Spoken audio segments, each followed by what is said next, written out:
We have a very special stream today. A very special stream because check this out. For the first time ever, 10,001. 10,001. We have 5 digits in our subscriber count. I cannot thank you all enough. I will try to today a little bit by playing some viewers. I know that is a very common request. What is up, Mortar? That boy, send me a challenge on Lichess. If you are one of the 10,000 subscribers or want to be the 10,002nd, feel free to send me a challenge on Lichess right now as I get this set up a little bit. Testing, testing.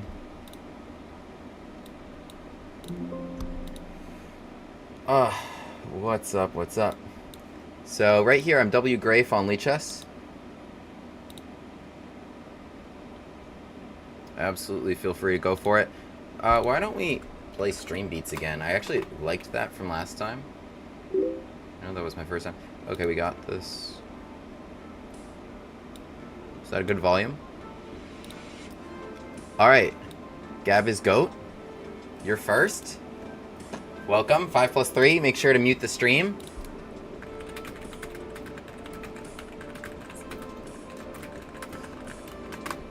We're in here. Let me know if the audio is good and everything with the music I got in the background. Wow. First stream with 10,000 viewers. Abdullah, Ori, Kai. Thank you, thank you. Hit me with a quick B4. Ooh, Evan style. Evan style. I am not the Gambit accepting man. I am the Gambit man.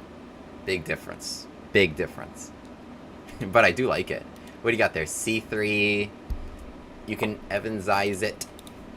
Alright, what if we do a Bush Gas, but with this? I actually have the additional resource of Bishop D4 with the Rook. So it's with this move B4. I wonder how that changes things. Audio all good? Okay, great. Okay, nice C3 played. Let's castle. Give them lots of opportunities. Where did I put my sunglasses? Sorry, not sunglasses. Gambit glasses. We gotta sell some Gambit Glasses merch, right? If I put on my website some Gambit Glasses merch, would y'all be interested? We got like a center fork trick here, which never really happens because knight takes e4 actually hits the bishop typically. It hits the bishop. Here the bishop's on b6. I also have c6 to play d5, which I also like. But let's do, because this is so unique, we can almost never do this. We almost never get a chance to do this. D5 because Nayir's not attacking the bishop. The bishop's on b6 because we have these moves included. Thank you, thank you. Yeah, just send me a challenge here on Lichess.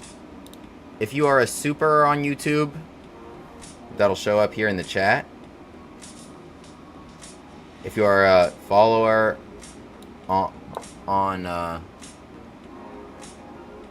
Twitch, if you're a subscriber on Twitch, just comment there your username.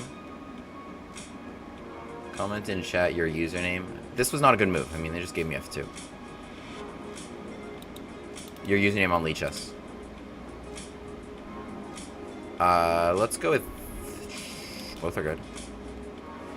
I kind of like the... I like both. Bishop takes, forces king here, unless you want to get forked. Alright, knight takes. I mean, you can't really castle. It gives me discovered text. Rook F1, I was going to play E4. And the E5, and then like queen H4. Oh, that doesn't defend it enough times. I thought I defended it enough times like that. Thank you, everybody. For 10K, appreciate all the congratulations. Banco Gambit, please. You got it. You got it.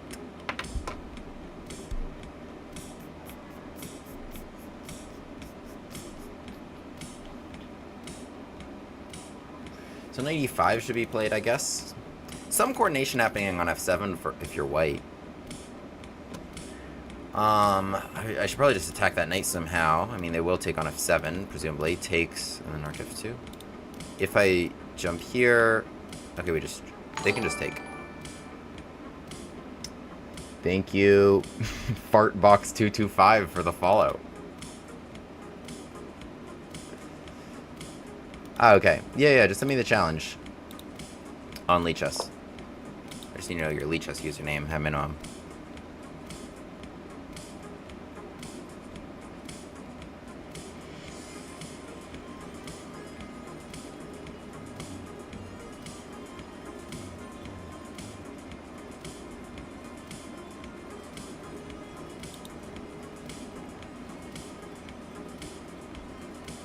Well, that invites an HG4 as a good move, right? So we should probably go here.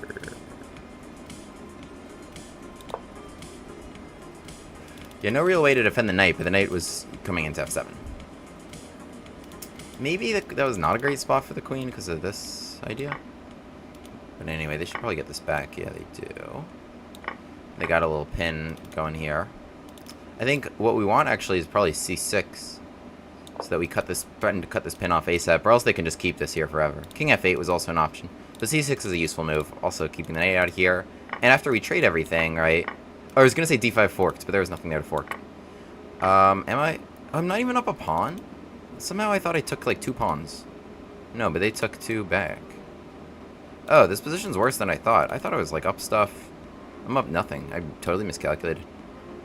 Alright, poorly played. Poorly played.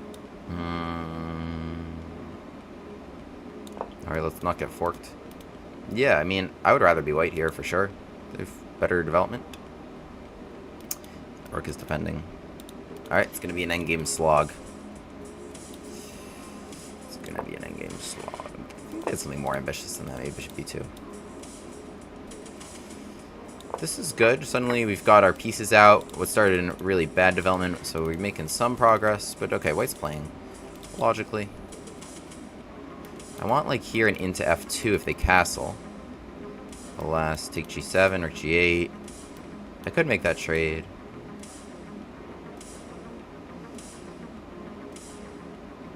I'll do it. f8.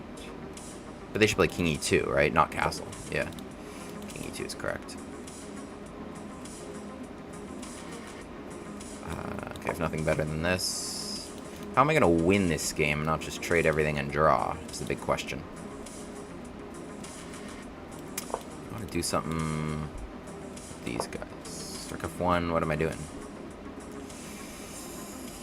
g4, I guess, was to keep me out of f5. What do we got from here? Yes, there is the landscape stream. If you're on mobile, YouTube is better. If you're on not mobile, then Twitch is better. That's why I stream on both. Alright, they're doing something smart, which is putting all their pawns on late squares opposite their bishop. It's up to us to make progress. Like, I'd love to put this on a4 so I could target this dude, but it probably can't, like, there's no reason they can't just take it. If I'm being real, there's no reason they can't just take it. So, I mean, but where do you actually go? Where do you actually go? I'm gonna go here. Rook f1, I want this check, and I want an e6, and just to do something. Just to feel something. Don't want to get hit this way.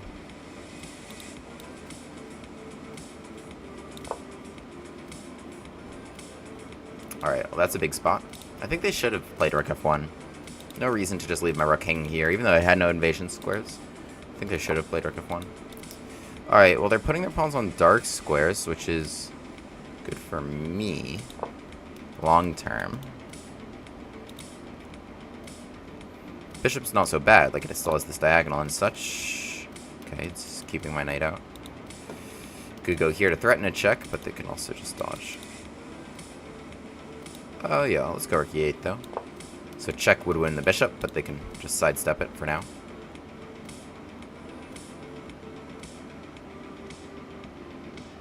Thing is, like, they're on dark squares, but they're mobile. Like, if I attack this pawn, it can move. So that's part of the problem. This is now getting in hot water, because these are both hanging. Let's check.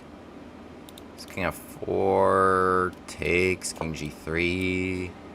Seems like what I wanted. And this has worked out swimmingly. We are swimming. Thank you, Vinazuma, for the follow on Twitch. is that trade, and now we pick up pawn number 2. Yeah, they should have activated that rook, I think, a little sooner. Okay. This is not really defendable. What to do, what to do, what to do? Beard Elven with the follow on Twitch, appreciate it. I think rather than like losing all the pawns, we should minimize how many we're losing. It's actually tricky, because if I take on a3 after this check, I need to defend b7, right? But then I can never get out of these checks. I think the only way to do it, actually, I think this is going to be clever. I can create the this square on a7. So they check me, but I'm going to come here. If I didn't have that square, I could never get out of checks without forfeiting this pawn. But by playing a6, now we're zigzagging here. We keep everybody just defended. Oh, yeah, and the only way to save a3 was this, but this is going to lose. This loses for white. You can't go into king and pawn endgame down a pawn. And I hope to be able to demonstrate that, although maybe king c8 was wrong. Why'd I go king c8 instead of king c7 also? Like, now I'm thinking about, like should I have b6? Here, here, here, here. Why is this difficult? Yeah, king d6 will always lose, right?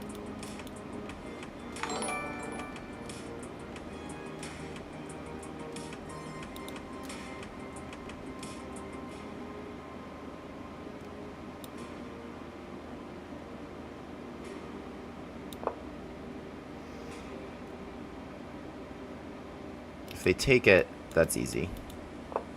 Right.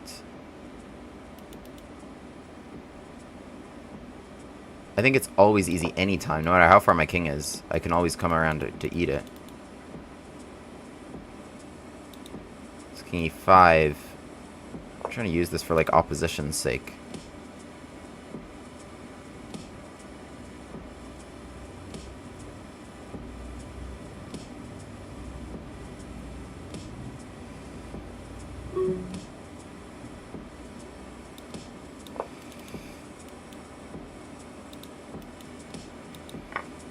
Okay, wait, now let me come back. Because I think they were going to run out. Unless they come to b4. Then I play d4 and distract. Oh, they can give this. I play king b3 now to wait a move. King e6, king b4, d4, king c4. Take, take, take. That means the only way forward. Again, I'm giving them the a6 option. Okay. King b8. d4, c4. Takes. King takes. I think the move there is king b4. Because here, if I take on a4 and then take here... Wait, take king c4, I might... Oh, no, I do. I'm good. Yes. Because they king e5, I have king b4. This is winning. And they'll lose the pawn. That was tricky, though. Here, and now they're out of squares. That was quite tricky. That was quite tricky. A very interesting endgame. A very interesting endgame. Hello, hello. Yeah, opponent played very well. Let's have a look. Our first game with 10,000 subscribers. Let's request that computer analysis.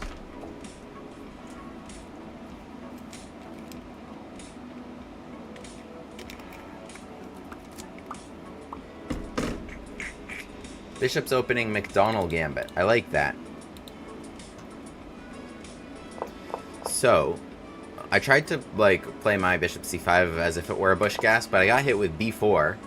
And I got an exclam here for bishop b6. Shout out to Lichess Tools for the... First of all, oh, it's still cooking, but it's saying 97 accuracy on my part, which I don't think can possibly be true, because I was way better out of the beginning, and then I was probably worse in the endgame at one point. Bishop takes b4, yeah. I expected this to be suspicious. This would be the Evans Gambit. I think now white has even more options. Like knight f3, they could transpose if they wanted, right? To be clear, what I'm talking about is like this position. Typically I have knight f3, knight c6, then bishop c4 in a standard Italian game, then b4 being the Evans Gambit. Here we have that same position without the knights yet. White could start with d4, and then, yeah, really quick queen b3. And the benefit here is that black never has, like, a knight e5 resource against that to defend f7, or, like, a knight a5 resource to hit the queen and bishop. So they don't have that yet. And then otherwise, defending this gets a little awkward. It can get a little awkward here really quickly, because you don't have your castle, you don't have knight h6 as any good resource here, so you gotta move your queen. Okay, and then the queen can be hit a number of ways. So in the game, I did not accept it. There's d4, there's just c3. So knight f3, knight f6. Alright, offering this pawn in a Bush-Gassery style. Though here with b4, I think it's a worse version for white. Okay, knight c3, h3. And knight takes e4, which was an interesting shot that I have here. I mean, I like c6 to prepare d5, but knight takes e4. Yeah, it was an opportunity to do it here, because d5 is a nice little center fork trick that, you know, makes it hard to deal with for white. For example, let's say you go here, you know, f5 and e4 next turn, can fork a couple pieces. So it's not an option I have when my bishop's on c5, or else I would just be down a piece after they capture it here. But my bishop's here. So I went for it, queen e2, we grab f2, it wanted bishop. Yeah, I guess what the thing about knight takes is that it's hard for the knight to get out of there now. I thought this would be a nice follow-up here, and then, like I said, I thought like queen h4 was good, but my knight's just not defended enough times. They can just take it. Okay, I played queen e7, which was a, yeah, very bad choice. I should have still stuck with this in d6. I don't know how that's working. Oh, it's just like a different version of the endgame. Yeah, the version of the endgame I got was bad, because I played it with taking this, we trade on an f2, I played this move c6, trying to get in d5, and just somehow I hallucinated the material count here. I thought this would be a fork, I thought I'd have all these pawns, but the bishop's not there, I'm not forking anything, and here white is just better. White is just into a better endgame. This pawn on c6 is my only move on the queen side. It's a very stupid move. It's the opposite of useful for development purposes and d6 as a whole, and none of my pieces are out. White's b4 is looking good. It's looking like, oh, they can get some pieces out really quick, and so I'd rather be white here. Okay, knight to a6 played, a3 to protect this pawn, d5, check and trading here, which was like a fine choice. I also think like this bishop's not doing so great. You know, maybe they can give this check. King g6, d3 is a way to develop that, and then castle pretty quickly. And, you know, white is still for choice here. Okay, but check, they trade here, so it should be about equal now. Bishop to b2, player rook f8. Engine likes... Oh, because it thinks it can maybe snag another pawn here while I'm taking g2. And the bishop there will guard against rook g1 check. So that's actually something we both missed. In the game, king e2, very reasonable choice. g6, g4, trying to keep my king out. I think, you know, if I'm white here, I'm just playing rook f1. I'm just playing rook f1. I don't think white, like, this rook is not as good as this rook, and so I think, yeah, like, we just trade here, and we're probably heading towards a draw. There's no reason... Like, the bishop's better than the knight here, probably, but it's not better enough to win. My pawns are on light squares. My king position's already better. So, anyway, but in the game, d3, king d6, I'm trying to make something happen with my knight maneuvers, and I think white's waited too long to bring their rook into the game. Now, I've brought my knight to an ideal spot. We're looking at knight f4 to attack here. But, okay, they do find a nice creative solution here, bring their bishop to e5. So, forcing my king back, the bishop on e5 now. White, again, should be fine. On knight f4, they can just trade it. Okay, rook e8, king f3 was the wrong choice for the king, unfortunately, because I do have knight g5 check. King d2, I think, yeah, needs to be played. King d2 needs to be played. Then, can I try this? I'm not sure. I'm not sure this is actually so good, because, like, I have to defend this, it's awkward, and then the rook can come this way, and I gotta keep it out of that square also, so it's, you know, hard for me to actually make any progress here to be enough to win, but I did in the game have knight g5 check here, and that changed everything, so this was really the decisive moment of the game. King f3, check, and then, okay, had to defend the bishop, check there, takes, but then I made this more complicated than I need to be, so I should just be up a couple pawns, and h5 was actually correct. h5 was correct, because if I just eat here, right, the problem becomes I have to defend b7. First of all, like, there's no way to get out of these checks. There's no way to get out of these checks other than, you know, you got to play king d8 and give that pawn. Also, rook g7, they can eat that if they want to get more ambitious and run with their own dude. So that's a danger here. So best to start with h5 because I could lose both of these. So I at least get rid of that one. And a6 is correct. a6 is correct. A5 is also possible, but A6 is correct because you see these checks, and now I'm able to run to A7, which makes all the difference, and now I should also be able to take this pawn A3. I play rook D4. Okay, I should be winning these pawns, and up 2 here should be enough to win. Rook H3 played, which is actually a very interesting practical try. It should look like they should lose immediately, but it's actually not that obvious, because, like, okay, let's say I run my king here, and then how do I make progress here? It's not obvious what to do. Yeah, I could go here, but then okay, now that's a draw. I just lost the pawn. So it's not so clear what to do, although the engine eval is going to be high against everything. It's saying everything's winning. I need to do A5 correctly. So finally, I started with king C8, which was just kind of dumb. But, okay, now I play this move A5. King here, I go up with my king. Oh, the easiest path is now to trade, and now I have this path. So that should have been obvious to me. A5 creates the A6 square to go in. That makes a lot of sense. I was using it as, like, if they play king f5 here, I was going to maybe go, like, take, and now king f7. Now I have opposition. So I take this square or this square, whichever one you're giving me, and now I can start making progress, unless I just blundered terribly with this move b5. But okay. In the game, they grab the a5 pawn, which is interesting. So I'm like, ooh, okay, let me come back that way. And we do. And they're correctly not going to b4 first, because if they go to b4 right now, then king a6, now they're in a very clear zugzwang. I just take a5 next turn. But so they go to b3, they only go to b4 the moment I step to the a6 square. But fortunately for me, the d4 sacrifice is working out. I give that pawn in such a way that I will clean this guy up. King c4 play king e5 doesn't help, because I will hit the pawn a couple times there and now win it. And now win it just like that. And that's similar to what happened in the game, king c4, and we put our opponent in zugzwang here and go up 2 pawns, which is always going to be enough to win. So a tricky endgame there. I'm the gambit man, I'm not the endgame man, but sometimes I gotta be the endgame man. Sometimes we've got to be the endgame man. Okay, GG, thank you for the game. Thank you for the game. From KJ Archer, hi William, I'm glad you are finally getting some of the recognition you deserve. That's so sweet. Thank you so much. Thank you so much. Yo, Dan, subscribed at tier 1. 2-month streak subscribing. Appreciate you. Appreciate you. What's up, L3? Kai? Okay, who... Alright, Trent Tactical, I know you've been waiting. Good luck.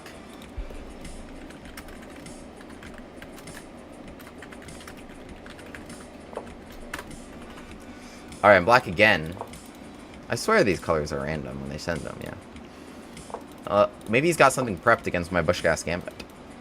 Yeah, viewers, if you've got something prepped against me, that's awesome. My repertoire is totally online. In fact, I make it as available as possible so that everybody can see. On YouTube, totally free, PGNs, everything, on Lichess Studies. And it's dubious according to the engine. So, prep against me. Come at me.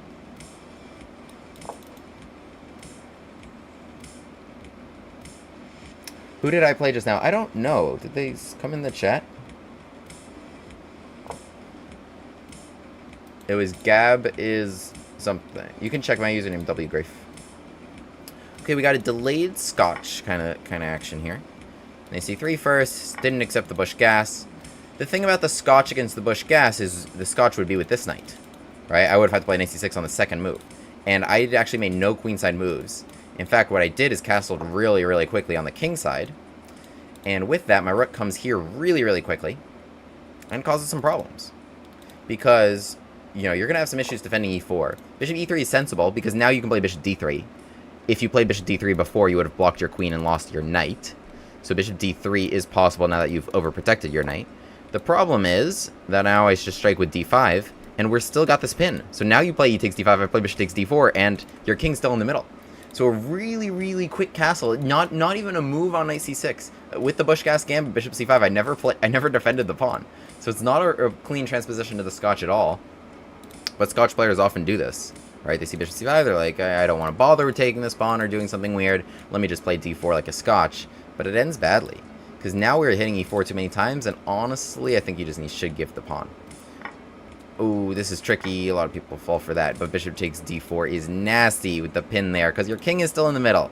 It's all because your king is still in the middle. Great strat in chess in general. Just like castle, put the rook on e8, blow it open. If your opponent's not castling, like, simple stuff. I tell people who are just starting out that same strategy, and I use that same strategy. So, rook's on e8. against their king in the middle. Huge fan. 10 out of 10 would recommend. What should I take here? Which... both good.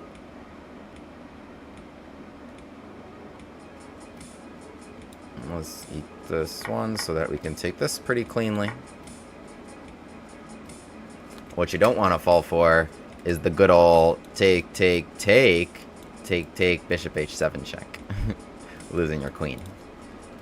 I'm sure you followed those arrows. Rook e1, let's eat this. Oh, but rook takes would have been a good prank. Because then I would just be like, oh yeah, rook takes, but then bishop takes h7 and they take my queen. That's the problem not being developed. You have nobody defending. Okay, but they played pawn takes. Now we'll develop. Now we'll protect the queen. He's probably still watching. Yeah. Voice yourself. You played a great game. What do I play against 3 NXE5 in the Bushcast Gambit? Well, if only I had several YouTube videos dedicated to this one. Here. I play knight c6 is the very short answer. It's like a Stafford, but a little bit special. Check out there. That's the full link tree. And you can see the full repertoire. So click on the Bushcast Gambit one.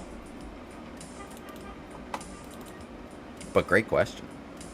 G6 or H6, either is fine. There's no dark square bishop that's going to get me.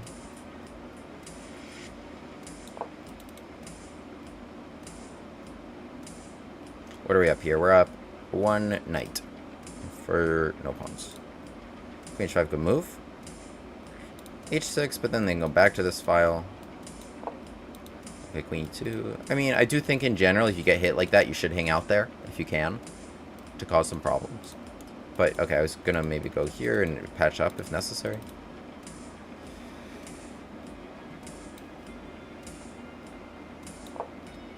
G4 next, pressure here, bring in all the pieces. You got it. What's up, Mortigod? You have school. Isn't today Sunday? Oh, or where in the world do you live? It might be Monday morning. Right now, in fabulous New York City, it is 6:41 p.m.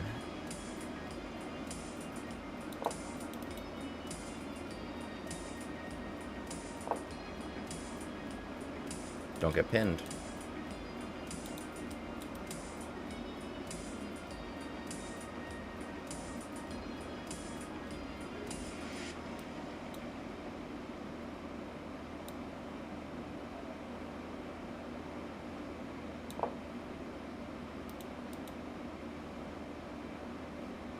Otherwise, make this trade.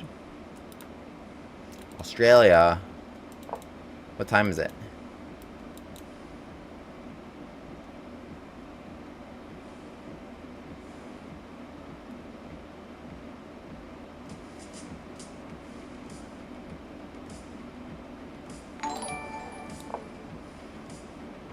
Pin could be... It's a fun idea.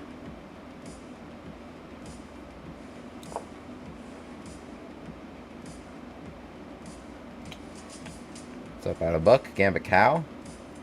How you doing? It's 8:20. That doesn't make any sense because it's 6:42.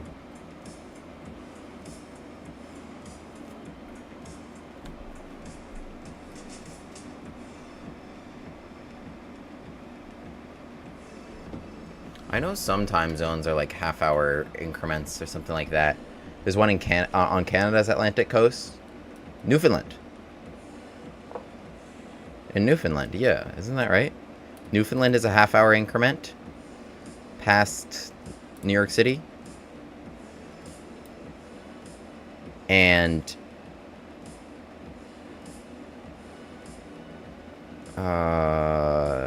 North Korea, I want to say.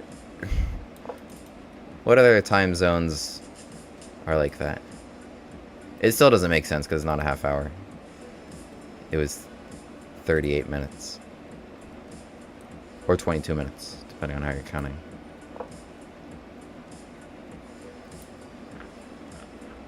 This is interesting. I mean, they get their material. Actually, am I losing material after takes? How do How do I get an exchange? Because if I move this rook, then I trade here, then did I lose my extra piece?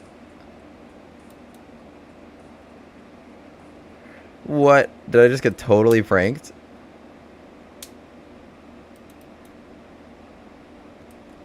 Dude, that was so good. I didn't see that. Bishop e4 was actually a legendary move. I think I'm already losing my extra piece here.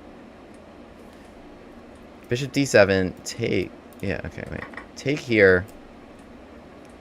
If I recapture here, I lose my bishop. So...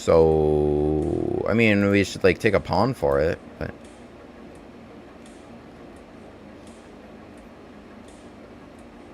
I'm not seeing anything more clever. Damn, we just got totally pranked. Okay, it's fine. It's a good thing I was up a piece. Now we're even. Now I'm up a pawn. That's even better. India has a half hour as well. I thought India, the whole country, was just one time. Is that not true? IST, India Standard Time. Australia apparently has half hour and also some weird quarter hour time zones. Someone Google this for me and give me the info. I'm now really curious about time zones. I want to... Tell me all about time zones that are not on the hour. Give me all the info. Alright, bishop f5, queen e5.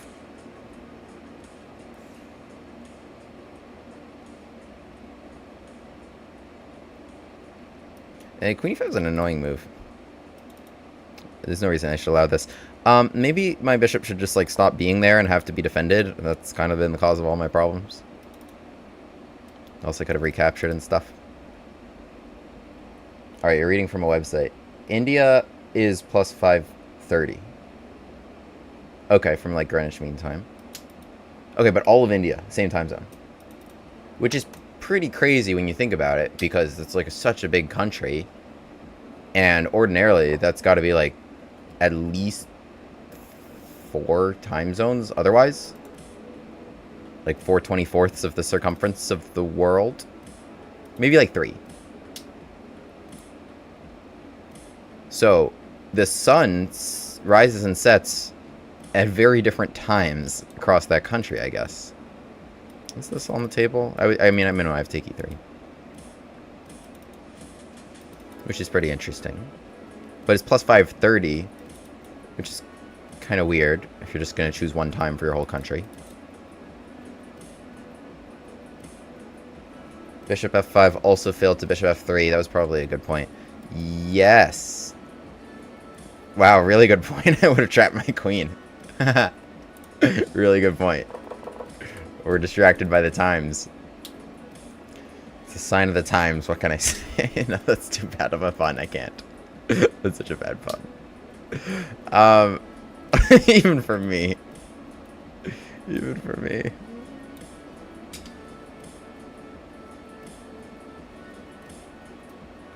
Alright, let's just trade the queens. This has been causing me enough headaches. h5 takes g6. I don't want to deal with any of this nonsense anymore. It's gonna take this for the other stuff.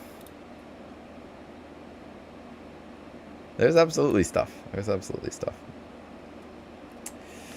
Okay, Nepal is plus 545. Okay, so Nepal is 15 minutes, if I'm understanding that correctly. Nepal is 15 minutes ahead of India. The whole country, for both of them. The whole country of Nepal, same time. The whole country of India, same time.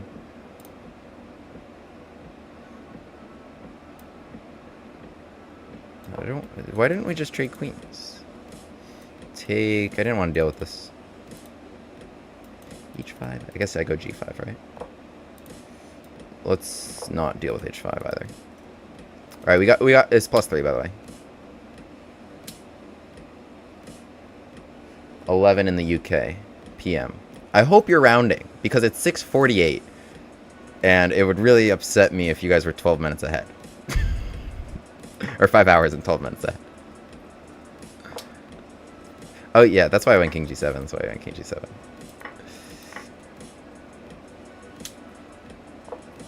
No, he's not even letting me take it. I wanted to take it. Give me that last piece so I can push my pawns. I always love doing that. I'm a big fan of king and pawn endgames. Especially when I have more than a king and a pawn.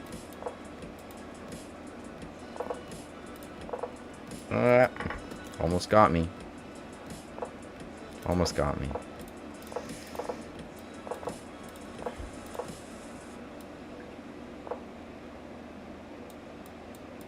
Don't stalemate. Don't stalemate him. Just bring him into that nice little box.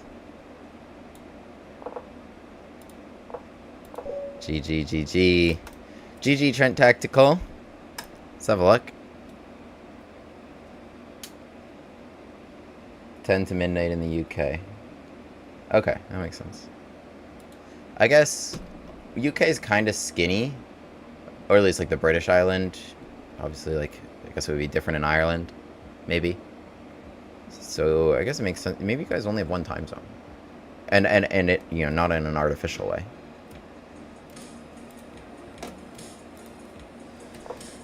Boom, bishop c5. So, okay. We had the Scotch here.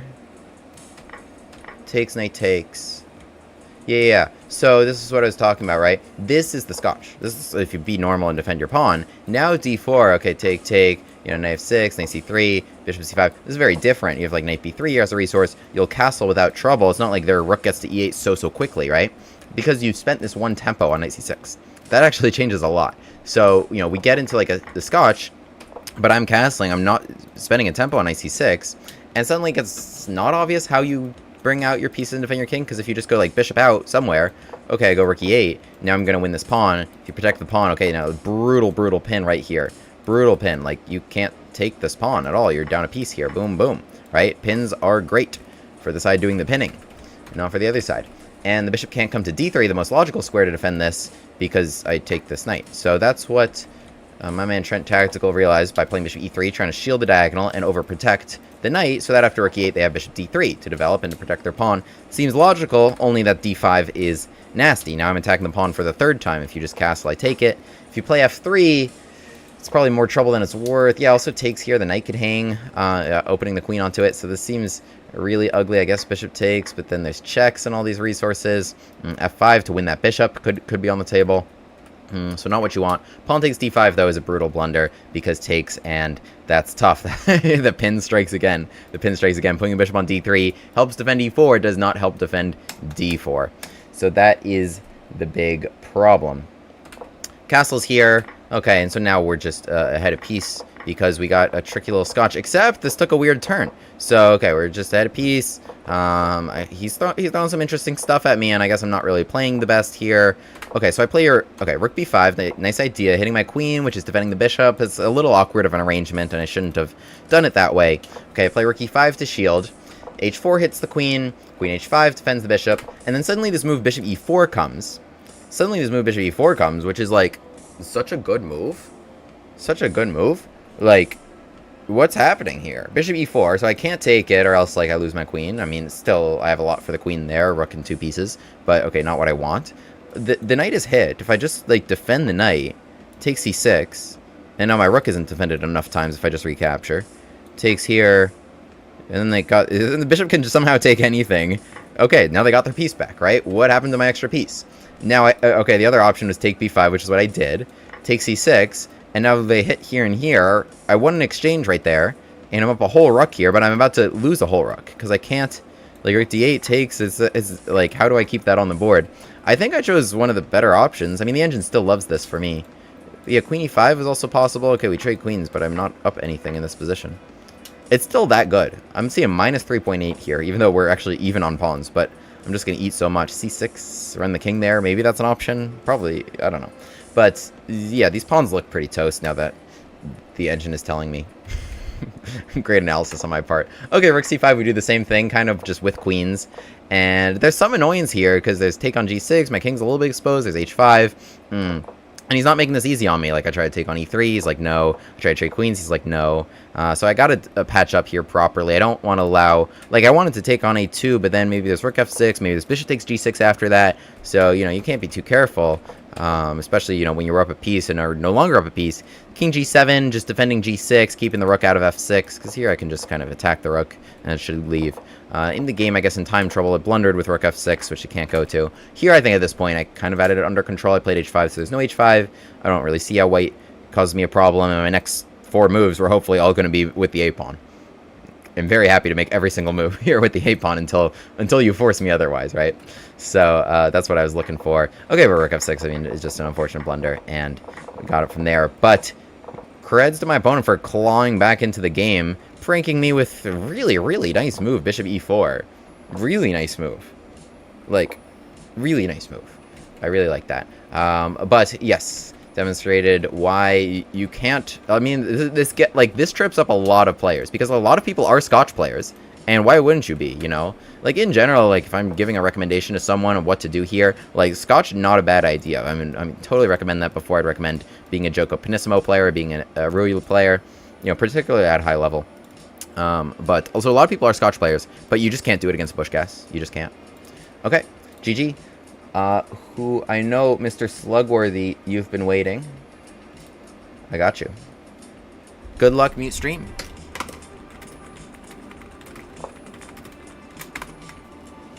I'm black every game. It is what it is. That was a great game. Appreciate it. Appreciate it, my man. Alright. Oh. Okay. I think he's played this against me before. This looks so familiar. I want to just give this pawn, but I have no good way to do it. It would be a second move with the bishop. And then if I just kind of go here, then bishop c4, and I got to deal with this some awkward way. Alright, what we're going to do is knight c6. I have to defend this. I had d6 also. Wait. No. I can't believe I was about to do that. That was a close one. I was like hallucinating some other line. Okay, g6 first. Gotta cover that. And now let's play a silly William Gambit. Shout out to Mr. Matt Bader for putting this on my radar. Okay. He's prepped. This has nothing to do with me, silly William. He is not... It's a different William. But this is a little different, because I know this position. And in fact, the move is knight c6. So then they've played knight c3. If I play knight d4 here, queen d5, queen e7. I think they're kind of out of steam there, and my next move is just knight f6. That's what we're going to go with. This is also a good move, and very logical. Knight d4, queen d5, queen e7. I mean, I'm also betting c2, right? That should be pretty significant stuff. Alright, let's drop in. Let's pay him a little visit on d4. See what you got here. How are you playing these moves instantly? Stop.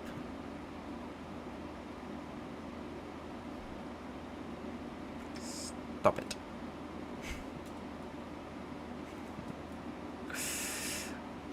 Okay, there's a lot of pressure here. If I grab c2...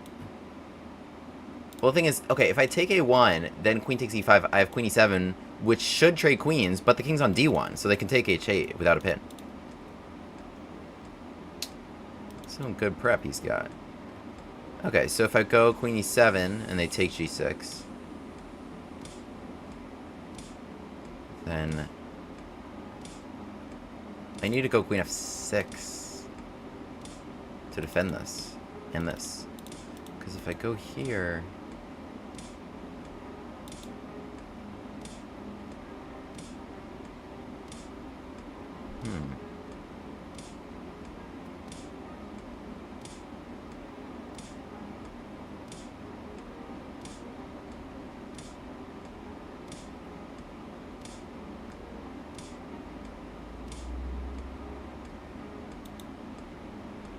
I'm sure this is dangerous, but I would love to know why. Exactly. I guess here, I was thinking I'd give the bishop, but then I just grab this rook. I'm regretting knight d4. I feel like I should have played knight f6. Queen f6, a quick f takes g6. Okay, I can't allow g7, and I can't grab this, so I need a recapture. Maybe I recapture by... yeah.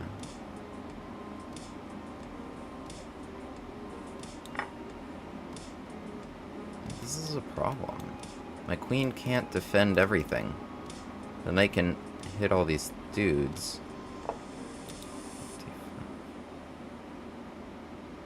Maybe she can defend everything, actually. Take that back.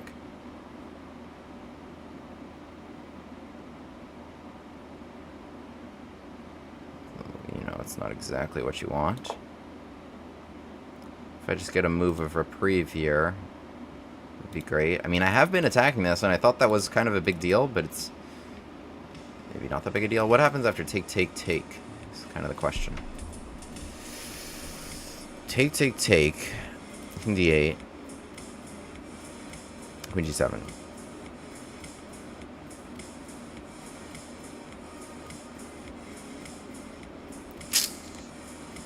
think that's actually pretty nasty. If I give the rook for their rook, it's not what I wanted.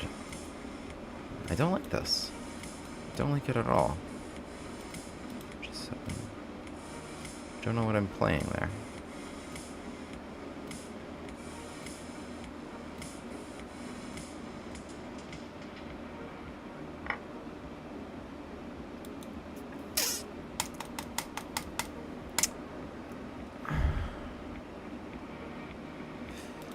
Take.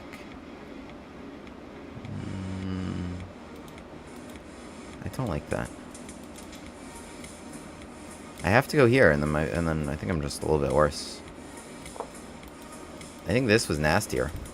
I'm giving this rook instead of this rook. So they take that one, I take this one. I'm still down one pawn there. We go. Both got knights buried. And bishops buried, but I would much, much rather be white. Something went wrong. What's up, bunny?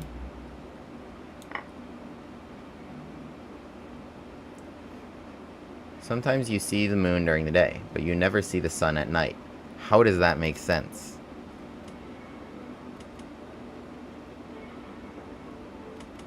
Well, you never see the sun at night because that's defined as the Earth is facing the other way, where you are on the Earth. That makes sense to me. Sometimes you see the moon at night.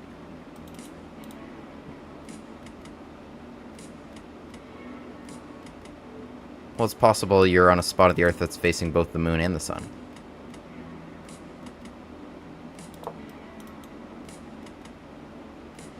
Right? I feel really stupid right now. I need to play b5 and eat this.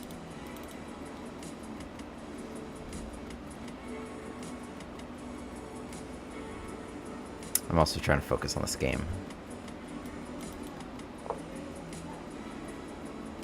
It's like the way you're defining night is after the sun has set from your point of view.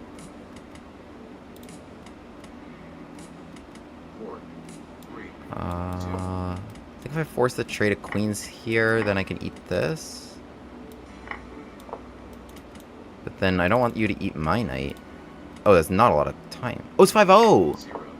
Oh, it's 5-0! Oh no. I was wondering what was going on with my clock. I did not realize it was 5-0 at all. That sounded kind of unfortunate. Do you want to give me some time? No, he did not. I give him some time. Okay, GG, GG, GG. He absolutely got me. I am now 3-1 against Mr. Slugworthy. Congratulations. Let's have a look. Okay, Queen H5. I feel like I've faced this before from him.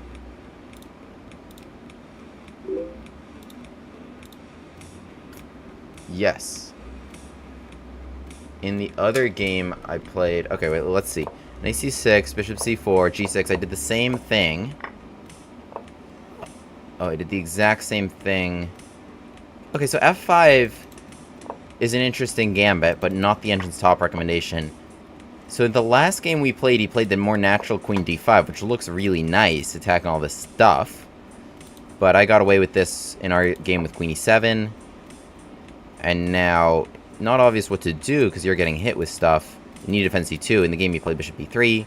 I just played c6, driving him away. He played queen e4, I played d5. Queen d3. Okay, I took here.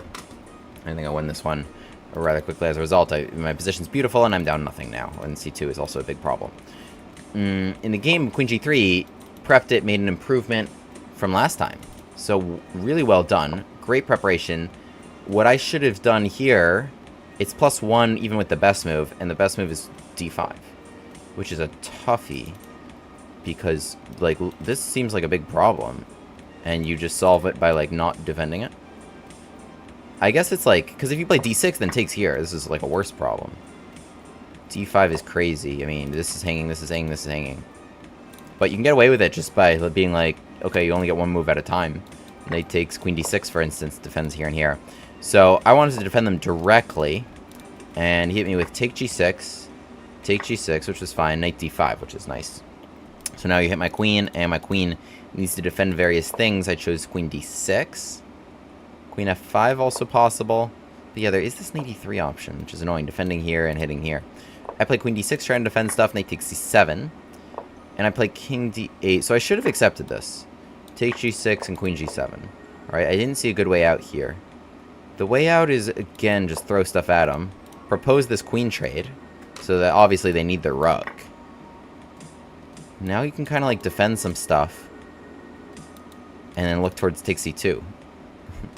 So this would have been a good way to play. I played a kind of passive choice here with king d8. And I think here, yeah, I'm just clearly worse. I tried to develop some dudes here, make this trade, but okay, this is actually losing for me. Because here, even though I'm taking a8 and I'm going to be up a piece, yeah, you played this very well. But I think you can just have king d2 and take, no? Well, no, because I'm getting pawns. So it's actually not that obvious, because you do need to take this if you're not going to be down a piece. But it's like, first, okay, you should defend it. I think now king up to the right square should pick off my knight. But yes, very, very well played. Unfortunately, I didn't realize it was 5-0. But very well played, excellent preparation. I like this. So knight c3 hits me with a queen h5 in this position. Because if you hit me with a queen h5 way early, I like this little gambit.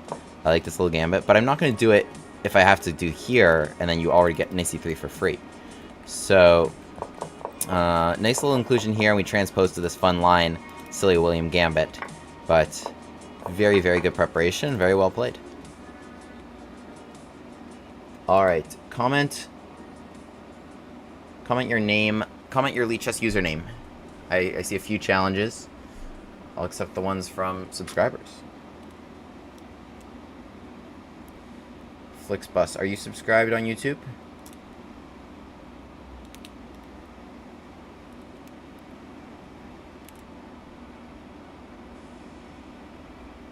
Okay, I'll take your word for it. Good luck. 3+1. That's that Title Tuesday time control. Alright, mute stream, please. Mute stream.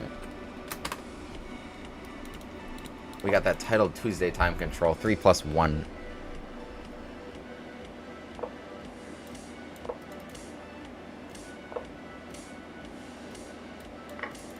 Only a GM finds d5. Damn, I'm not quite there yet. What can I say?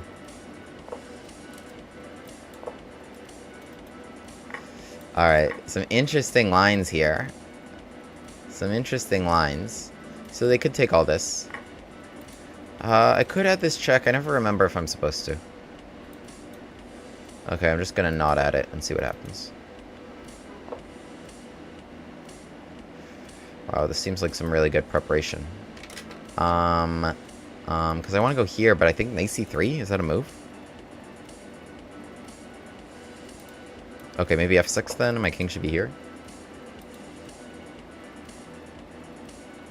Maybe I should have done it with this check. Alright, but f6, I mean, I'm inviting the bishop to come to a good square. I think he was in prep, and now maybe he's not in prep. I was expecting something else. Bishop e7 actually was probably better.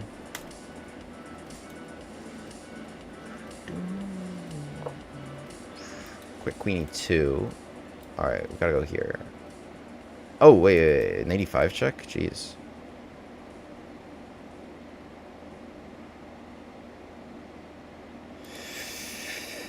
Wait, no, I could just take g7. That's fine. But also giving this, I messed up this. What did I just do here? No, that's terrible. Okay, take f6, take e2, take.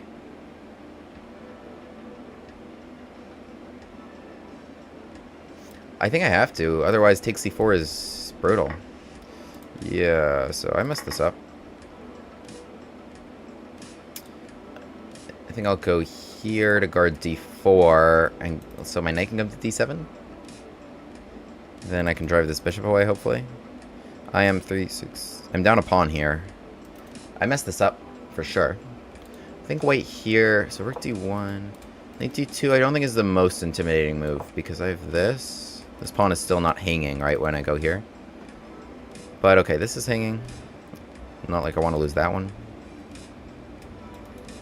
Also, this bishop keeps me uncastled, which is certainly annoying.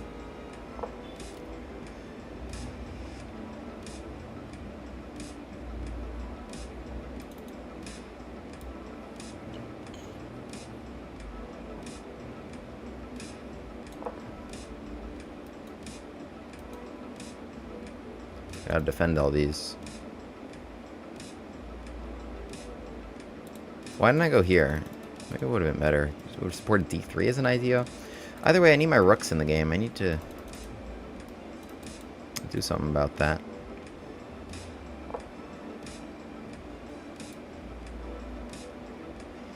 Alright, king check is fine. My king was moving anyway. I wasn't castling through that dude. So here is fine. Okay, this could be a lot worse. They've got a 3v1 here. I've got a weird 5v3 here. And maybe it looks pretty intimidating. We got a bishop pair. 84. Take it, I guess. I'm not really sure what I'm doing next. Maybe my king should have been here, so I've this, but then I would have had to deal with some checks. I'd love to support these guys somehow. E8, we just trade, and then I allow the other rook to come into the game really nicely. So that's not a huge win. Here, an 84 is annoying. Rook E8, knight takes c5.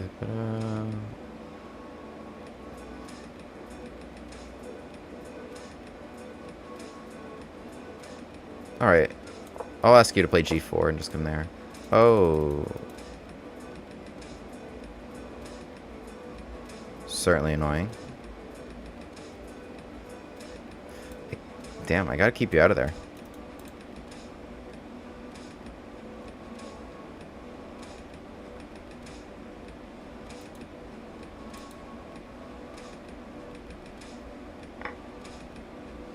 Not sure that was the best decision. That piece was really annoying. I'm happy it's gone.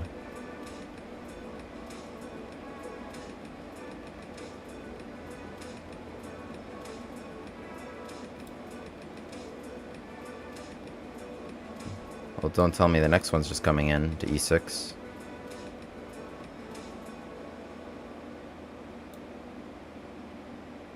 We're gonna go here to go c5. It was 3+1. Yeah, it's not a huge increment. Okay.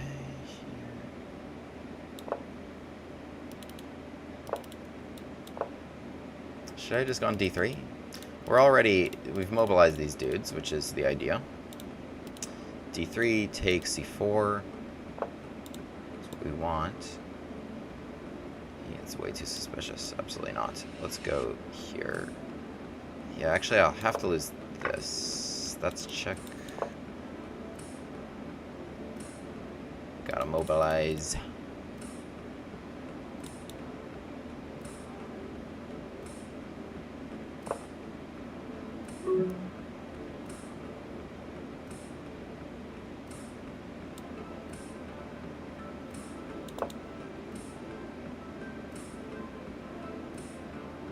Awkward, but not losing. Oh, that was terrible. At least I have this. Ah, oh, what? What just happened?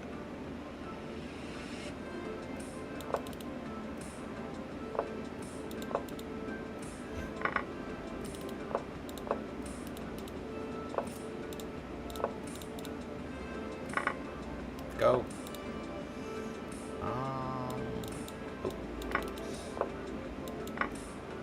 Okay, I mean, I won this in the blitz out, but I feel like I got outplayed.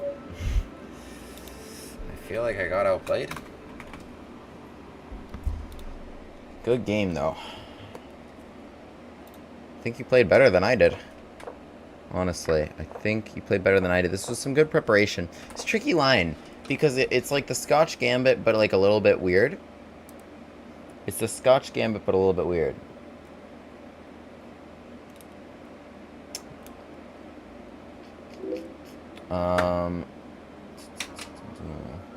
Bishop c4, knight f6, e5. Alright, so the Scotch Gambit would be these moves included. Right? And then d5 played. Here I never played knight c6 to defend this pawn. So they played your e5, and I played d5, which is an interesting line. And so the difference is here, take g7.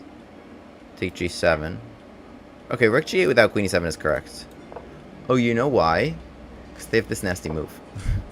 Rook's hanging. I don't have time to take this, obviously. That's hanging with a queen. It's a 14-point swing here, and then they just take this. So that's actually very interesting. So rook g8 here, bishop g5. Yes, I played f6, but the move is absolutely bishop e7, which somehow didn't even cross my mind. I was like, oh, the queen should be here. But then there's like nasty stuff where like, yeah, the knight comes to c3 with this pin. That's what I was thinking about. And then after that, rook e1, check knight e4, it's going to come to f6. Like, that's way worse. So, can't allow that. So I play your f6, which is okay. But bishop e7 deals with this nicely. You can't take d4 because this is hanging. And then this is going to be check. So that's actually really nice. And this should be defended. And then I should be able to clean up this pawn. So that should work out if I do that correctly. In the game, queen e2 check, which is right, queen e7. Okay, so this is actually correct on both of our parts, and this should be actually equal. I just misevaluated this. I was kind of freaking out for no reason. It's even minus 0.1, if anything. And knight d2 is also the best move in this position, by the way. Knight d7, engine wanted king f7, and yeah, it gets my king kind of out of the way a little bit more. My knight gets to a better square, because on d7 wasn't so great. Okay, knight d7, drive that away. I defend this c4 pawn. d1, my opponent continues to find really all the best moves in this position, and their pieces are now on some really nice squares. They continue to play all the best moves here. h3 to drive me away, and then knight g5. So my bishop has now lost contact with e6. And yeah, I'm really just getting kind of outplayed here. The e6 square is going to look pretty nasty. White's pieces are looking good. Mine are a little uncoordinated. Player bishop f7. And they take it, which was fine. According to the engine. This was also possible, something like this, being ready to replace that with another knight. So yeah, I think I found a little bit more challenging. In the game they took, still coming in with the other knight. Bishop b4, rook e2, c5, so I'm trying to defend this. a3, yeah, I think stronger a little bit is knight g5 first. Right, you're really hitting h7, just a continuation of this idea. You're hitting h7, and the knight's ready to come to e6. Yeah, I'm going to be losing this pawn. So in the game, but a3 drives me back. Okay, knight g5 now. I'm not sure what the inclusion changes actually so much. But okay, a3 here. They grab h7. King here, rook comes down. I play rook d8, which is my first big mistake of the game. I can hang in there with rook f7 first. But I thought there was this. Oh, but I take this one. I thought it would get forked. But I take h7. Okay, rook d8, g4, f7. Yeah, I mean, he really just, like, completely killed me to this point and has this rook hanging. Like, really almost a perfectly played game. Really almost perfectly played game. Yeah. But, okay, unfortunately, in time trouble, he blocked his own bishop here, retreating the knight. King g6, so the knight comes back to e4. I save my rook. But, okay, in time trouble here, there's just a couple blunders. b3 is not what you want to be doing, because that actually invites the pawn to kind of fly right by you, potentially. And so, knight e5, I'm trying to play c3 to overprotect this. And, okay, I mean, it's just time trouble, and he hung some stuff. But good game, good game, good game. And really, really well played for the most part. Really, really well done. And now I know this opening for next time, because it's something I like to do rather than just be a Scotch Gambit full transposition. But really, really well done. Yeah, here you can see 16 times I've played knight f6 with a very good record. But that's what I do here. Hello, Chinonye. Do I want to trade? What do I want to trade? Can we play? I'm subscribed. You got it. Yes. Good luck, mute stream. Do I ever get a white? I don't think I've played white once this stream. If you guys can challenge me at least like on random color, not pre-select the color. I don't know. Maybe you have something prepped. Maybe I've just gotten unlucky on every single random. It's been a lot. Possible. A Danish Gambit. Alright. Just play the antidote to the Danish Gambit.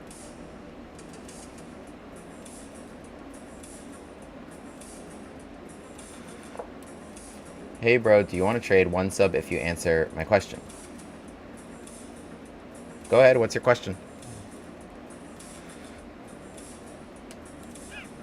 E5 is interesting. I mean, typically I'm not the Gambit accepting man. I just feel like white does not have much.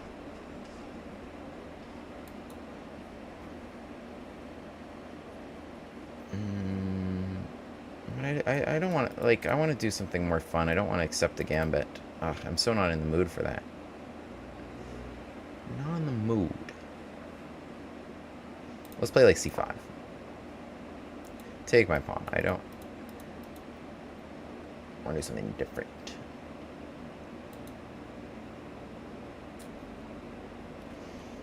What's a Flixbus? Or Fleabucks. I just know the brand Flixbus. I saw you had a defeat with this line with Queen d5, and I looked up many lines before I prepped an hour and 30 for that. Wow. Really good preparation. You prepped it like... That's why you were... Wow. You were playing so well. Also because, like, to your credit, you were playing so well. But... An hour and 30 preparation. Holy shit. Holy smokes, is what I meant to say. Good prep. Good work. Absolutely respect that. What kind of prep did I do to get to this level? Prep is in, like, just, like, opening prep? Or just, like... In general, how am I practicing chess? It's a good question. It's something I've talked about before on stream. Give me 1 second. Here. Tough for white to defend these points. What I would recommend above all else is when you play games to review them. That's number one. Whether, if you have a coach that goes over your games, that's great. That's great. Otherwise, wait. Otherwise, doing it yourself with the engine, which I'll talk about after I calculate this. Can I win that knight?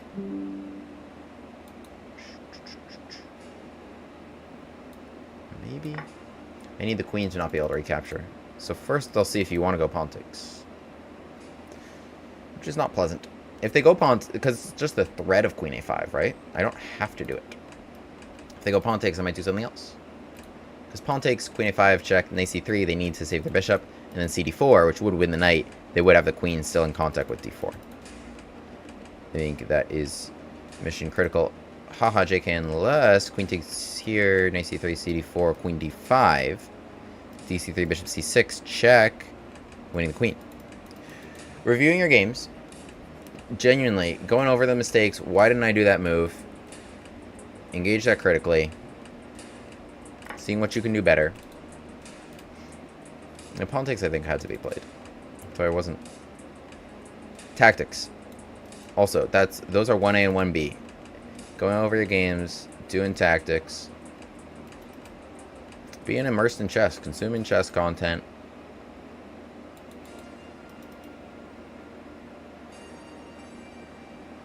That's when I was playing my best.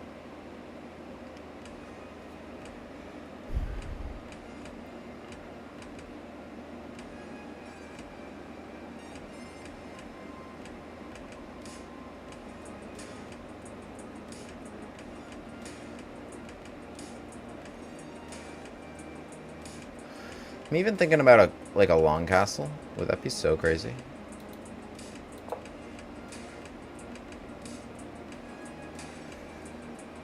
Four-way fork with the sub. It's got that comment in red on my chat.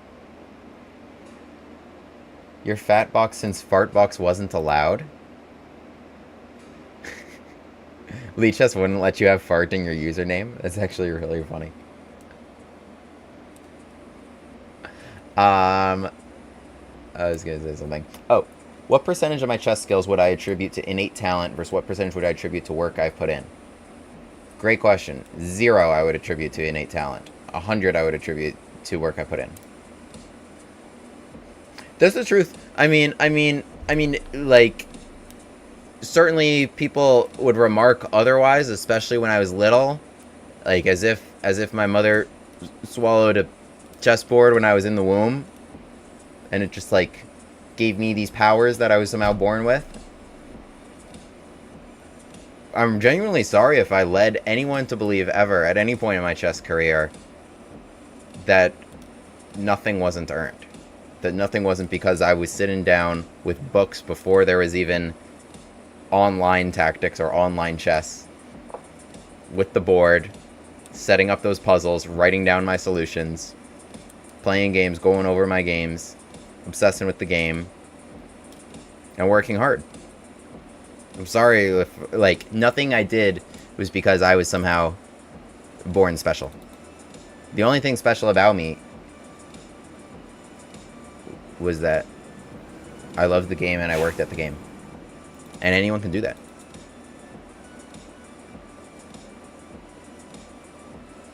And I think it was harmful that people were like, oh, I can't do that.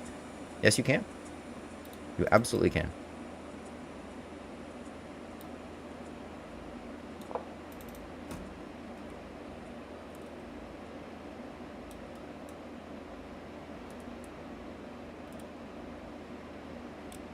I had the benefit of starting young, which is what I would say. I absolutely had the benefit of starting young. I think, like, especially now I'm trying to learn French. Imagine if I was learning French 20 years ago. You know, like it's tough. My mind was so elastic at that age that it helped me intuit the pieces.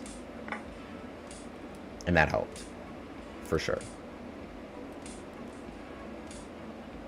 But nothing's impossible to replicate.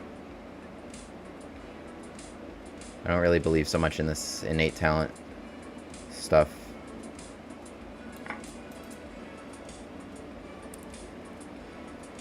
Like, okay, take boxing, for instance. Okay, so here I'm on the other side of this, right?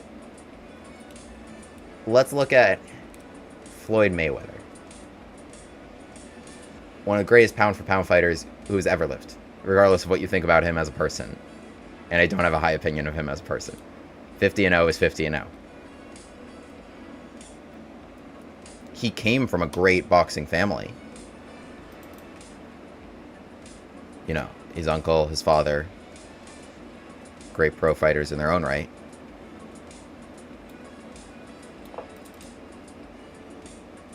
He started so young.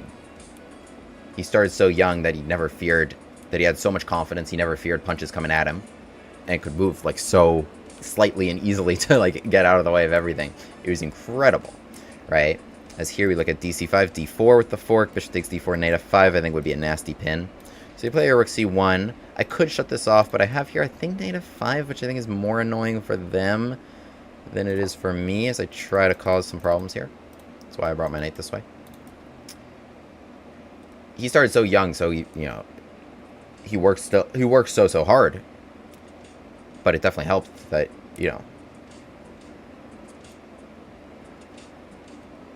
he intuited all that of everything you should do. For me, I've become like a pretty good fighter, like a 1600 elo fighter. Certainly not like a 2800 elo fighter like him. I don't know, 1600 might even be high.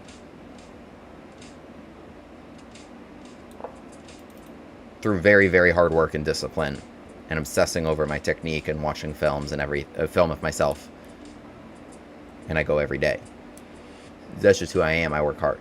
So it's harder for me to do that now than if I had like started at his age. But I don't make any excuses about it.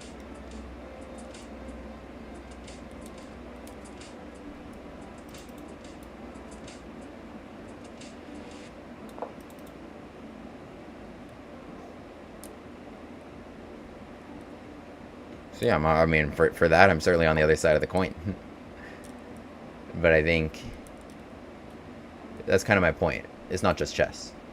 It's a whole mindset of anything that you want to be better at. You can. Some people have the advantage of having started at a different time. It's nothing insurmountable.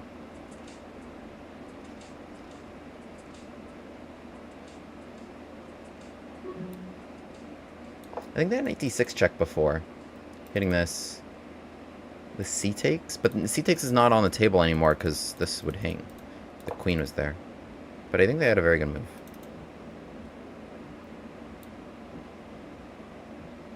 Oh, it's 5 plus 3, okay.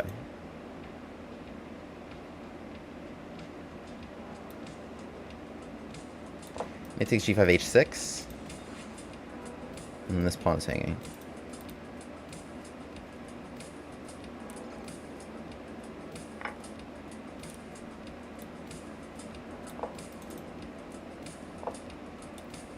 Oh, that was actually a very good move. I didn't even see that come there. But this is nice. The knight should be on d6. It would have been very bothersome. But it has not made its way there yet. This could be a problem for them. If I'm smart about it, maybe I should have led with the rook. It's 5 plus 3. We got increment. Yeah, I mean, this was an idea, but I think they had knight d6, which was a better idea.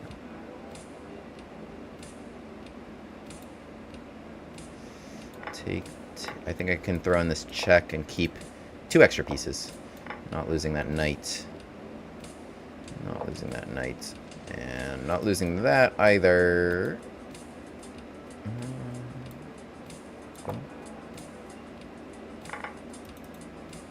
What do we got here?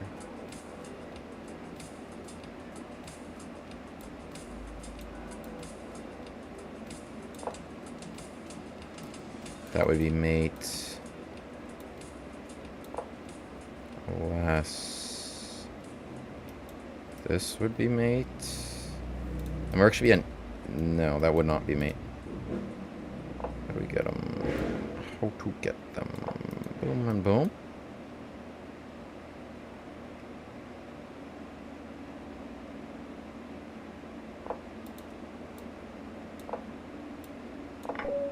Got him.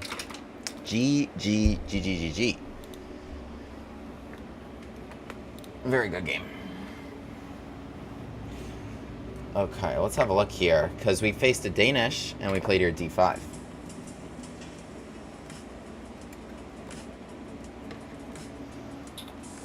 Oh, very interesting discussion going on in chat. Let me chime in a moment.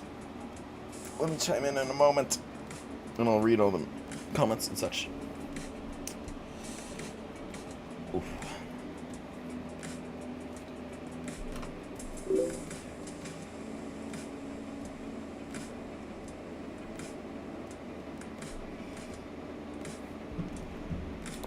Okay, e5. I mean, yeah, this is the one way. The thing I don't like about the Danish Gambit is d5 at any point, even if you take once or take twice, is always just kind of like an out. You could play e5 here. if you wanted to force black to kind of accept a gambit. Although, even again here, I'm playing c5, and it's not a gambit, I just have a better position with some awkward pawns to defend. I understand the appeal, I guess, takes here.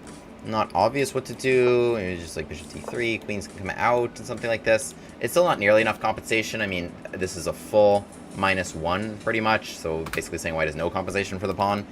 But very different than the Goring Gambit, which I recommend. Okay, knight f3, knight c6 first, then d4 takes c3, now d5. There's bishop d3 as a nice outlet here. Knight f6 is takes c6, which wouldn't be the case if the knights were back home. Goring Gambit you can check out on my YouTube channel. Here, so d5, I played c5, and now there's a lot of pressure. There's a lot of pressure. My opponent played very reasonably here, but then also got scared, I think, into going pawn takes f3. So queen takes, this is interesting because it looks like they could lose, but they have queen takes d5. And now if I eat this knight, takes c6 check, I lose my queen. So I would have to play here like knight e7. Then they could eat this pawn, actually. And they're doing all right. So queen takes f3 was playable. We both kind of thought it wasn't. In the game, pawn takes f3. I scared him into doing that. And so after queen b6, this is better for me, because not so obvious what you do with your king. Yes, you have a bishop pair and maybe like a nice center and stuff, but not so obvious what you do with your king. Knight c3, good move. Okay, castle long I play. Hard to arrange a short castle. I wasn't really ready for it. And okay, long castle, not the safest king in the world, but like, okay, can run this way if needed. And my rook's already in a very useful spot. And I'm trying to tear down these pawns really quickly and get that king. Also, because you can't run away either. So take c6, good move, because that gets hard to defend. Queen takes c6, distracting me from some hits here. Bishop e3, good defense. Knight's coming into f5. I think if I'm white here, I'm going to try to stop that, because now these pieces are not great. I blocked my own bishop, actually, from some key defense, and not obvious what to do from there. But I got my knight to f5, which is really nice pressure here. dc5, d4. Yeah, I'm not sure about dc5. The thing is, because it's like, I can't really go cd4 so easily, because any knight move gets me. But I am going to try to play king b8 to do that, so it's still not super clear. Something like queen d3, if I just go here, I don't know what the deal is. Knight b5, problems here, I don't... It's a very unclear sort of position.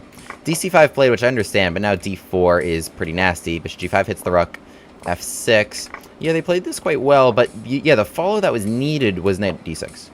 Knight d6 is nasty because it's almost a fork on my king and knight, which is crazy. How do you fork a knight? The problem is I can't take this, even though there's 4 different pieces hitting there. But no matter what piece takes here, cd6, and I lose my queen where it stands. So knight d6 forks my king and knight. I have to go over, takes, and we get like this position, which is still probably good for me, but it's certainly a nasty idea. That's what I was knowing during the game. Queen d3 also takes cd6 off the table, potentially, for a move until this rook defends, because that needs to be defended. cd6, I would just take the rook. So I step out of the way of any of that being check regardless. And so here I should just be up a piece, although I'm sure this got a little wild at the end. Bishop e7. Oh, because I missed this, which would have been made because knight g3 was not possible because the queen hangs. Whoops. Okay, but I brought my piece into the game again. We both missing queen g6. It's pretty funny, actually. Again, missing queen g6. Really tanking our accuracy here. Okay, but we won from there. Okay, good game. Interesting one there. Oh.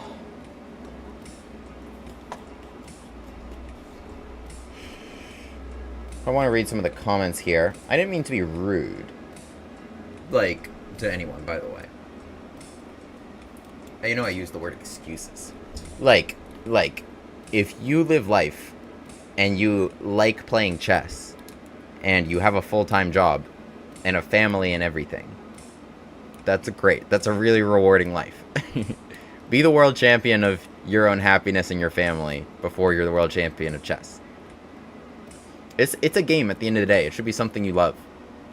It's great to have goals and try to get better at something and improve yourself.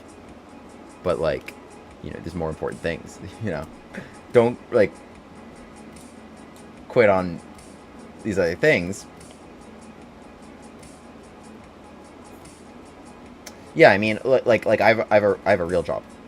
I have a real job in addition to training for chess boxing, in addition to being a chess player, in addition to being a chess streamer, and a content creator. So, yeah, I mean, there's a lot going on. If I wanted to be a full-time professional chess player, that was a decision I would have had to make a long time ago. I would have never had to gone to this wonderful University of Chicago. In 4th grade nationals, I remember drawing Jeffrey Zhang, who was about my rating at the time. I won 3rd grade nationals. I was best 3rd grader in the country, in the U.S. for my age. And that same year, 2008, I won in Canada as well, U10. This is really, really young. Would have had to probably, like, not go to school if I was that serious about it. And I know, you know, some other elite juniors, I think, like, notably Jeffrey, if I'm not mistaken, didn't really end up going to school so much. Hikaru and others as well. That wasn't the path that me and my family chose. Chess is still a huge, huge part of my life, and I love the game very much. But I'm not... There's going to be someone better than me. I'm the best player in New York State, but I'm not the best player in the world, and I never will be. And I never was going to be. So... It's not everything. It's not everything. But, if you got a goal, you want to set a goal, you can do it with your dedication. That was my point. If you so choose to set that goal. Even if you have all day to work on chess, you're a hard worker, there will be a point where you hit your skill ceiling.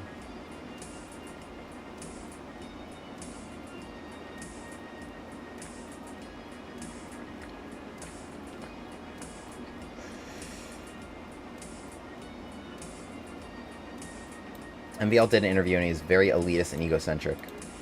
Yeah, I don't really like that. I don't really like that. I think, at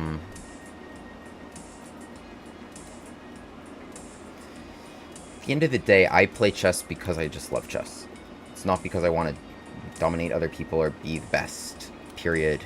Same way, like, I was when I was 8. I play chess to share it with all of you. I play chess because I'm passionate about, like, contributing to the game. The game is beautiful, and something great that engages my mind. And it's a way for me to connect with other people in a community that I did in high school, in my collegiate chess clubs, and I teach, and, you know, I share with all of you guys. That's it. And I think if you have another reason for it, I don't think that's it, and I don't like seeing that. Whether you're worse than me or better than me. Of course, right now I have a very different goal, which is chess boxing. I want to win. Well, let's take the next challenge. I know Pedro Pereira Perez, PBB, has been waiting a while. Good, give me a stream.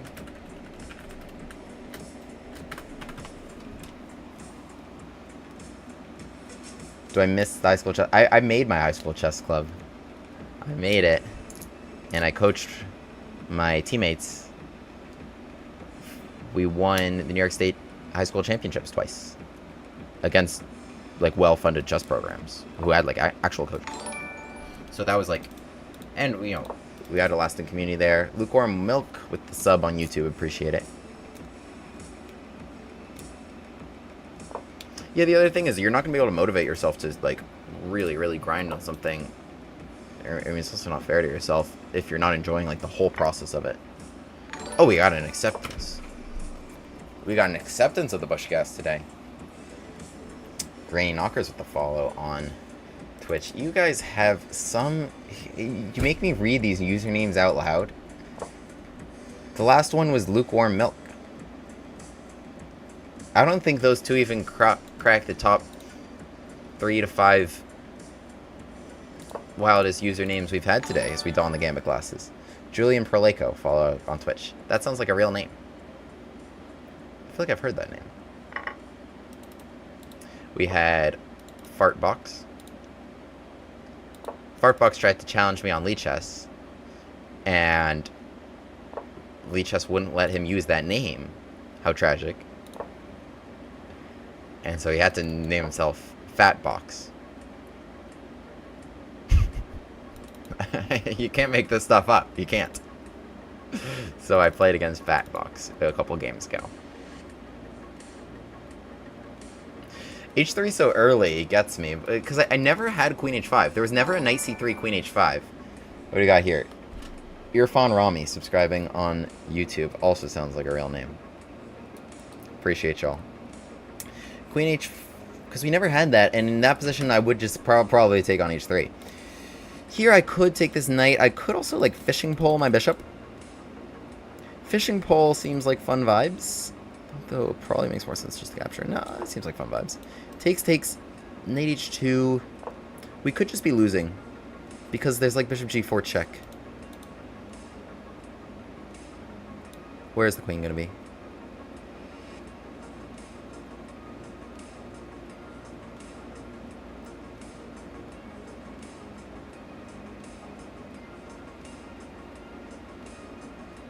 I can't take on h3 if there's, like, knight g5.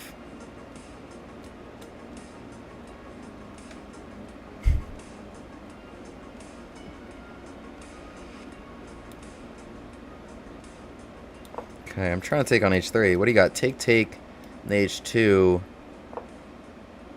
Knight h4 is interesting. So if I take it...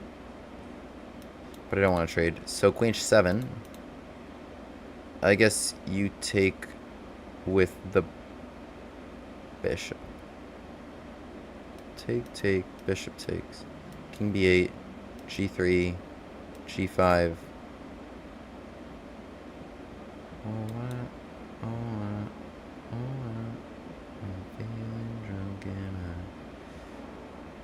Alright, let's just see what you got. I think maybe you can do it, but okay, yeah, you can also just take like this. Alright, we're down 2 pawns, but that one's hanging. But I want to develop.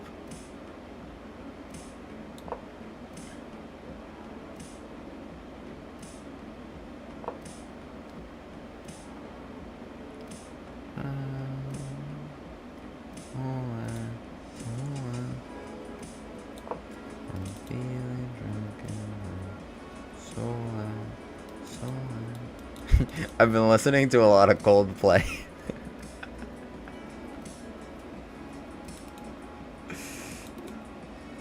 I mean, I always did like Coldplay. I'm not the only one in the world. It's a great band. But, you know. There was something that reminded me about them. I don't think that was a good move. How should I take this?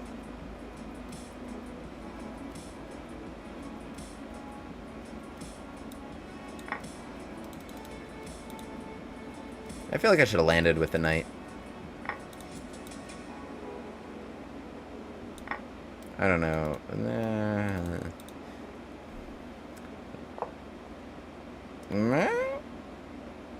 Yeah? What are the vibes? What are the vibes, as the kids would say? I feel like the vibes are strong with this one. As Yoda would say.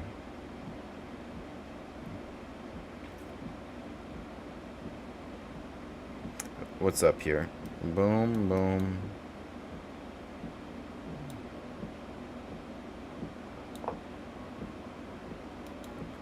Takes.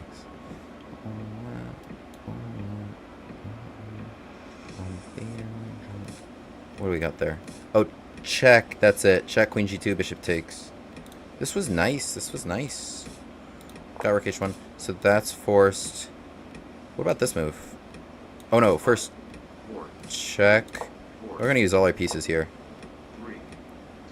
Check. Yeah, look at that. Isn't that pretty? And I'm not getting mated. I haven't hung mate yet. I might hang mate. But not yet. 4 seconds with a 2-second increment. It's plenty. Are you gonna go here? I'm not prepared for what's gonna happen. What? Or you're not prepared. Boom, boom. Maybe I had like knight f1 covering that. I think I did. But this was also mate, yeah? Or at minimum, I don't know. I don't want to flag, so I'm just gonna maybe trade queens. It's kind of lame, but it's kind of lame. Whatever. A win's a win.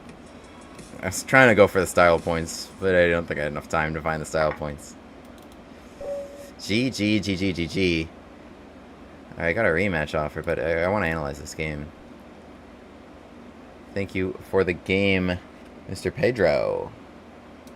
Pedro. What do we got here? 91 accuracy for me, 81 accuracy for you. That's actually higher than I would have guessed. I always get a tick for playing the Bushcast Gambit. That was a fun Bushcast Gambit, by the way, against a very strong viewer.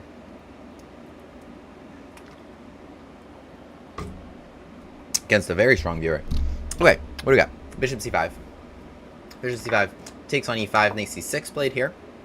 And knight to f3. So, yeah, I mean, he just took the pawn and we got the Gambit glasses right on. They can take it, but we got d takes c6, and then we got that Stafford capture. A lot of you might know the Stafford Gambit that Eric Rosen and others popularized here with knight c6, d c6, and very often your next move is bishop c5 anyway. What bishop c5 allows you to do is the nice little option of if they just do something, you know, you got to go here anyway, is f5 before putting your knight in front of that pawn. And when you play f5, you have all sorts of fun options like queen h4, that the queen can just hang out there, hitting f2, hitting e4, knight can come to f6 here, rooks come to these lines, so it's also an option, or, you know, if you are so inclined, you can just transpose right back into the Stafford. And there's other lines white has here, like c3, trying to play d4 right away, which is the very fun option of here attacking these pawns, here pinning this pawn back, and, okay, other things that are covered on my channel. In the game, just knight to f3 was played, which is an advanced option that you do see, because what knight takes c6 does is it gives you the Stafford capture, as I said, d takes c6, which opens the bishop and opens the queen, right? So it stops d4 from ever being played because the queen is there. That's why they need c3. Let's say they do something like bishop c4. You might know this idea of knight g4, which you can play because the bishop defends the knight from the queen. Castles to defend f2. Now queen h4, and these pieces just kill, hitting h2 and hitting f2 1, 2, 3 times. So here white just loses on the spot. The problem white has in this line is the lack of f3 knight, right? They would have been able to play d4 right away with the knight defending that. They would have kept the queen out of h4 with the knight defending that, and they would have defended h2. So it's all of these things, important things that the knight does on f3 doesn't do because it's not on the board. It traded on c6 and gave us d takes c6. So what you might do as another option is spend, but you have to spend a whole tempo. So now you've made 3 moves with this knight in a row, just to dodge that trade. Keeping that important knight on the board, trying to play d4 next turn to close this bishop and take the whole middle and also be up a pawn. That's why we strike real quick with d5. So d4 here, not a good option because we can go check and take this pawn. In the game, takes on d5, queen takes d5. Again, d4 not an option because it's hit too many times. A lot of people play knight c3, but after queen h5, d4 is still not an option because we can take this pawn. And after that little trick, we are totally fine and not down anything. And bishop e2, bishop g4. And after d4, we can castle. So d4 there wasn't even a good move because here we can actually just put overwhelming pressure on this pawn. What we often end up doing, and what my opponent prevented me from doing, which was very smart, by playing h3 so quickly, right? So imagine they played like knight c3, queen h5, okay, they played like d3, and I played bishop d6. Now what we're doing is we're attacking h2 a lot of times. That's kind of the point. Trying to eliminate the knight and hit the h2 pawn.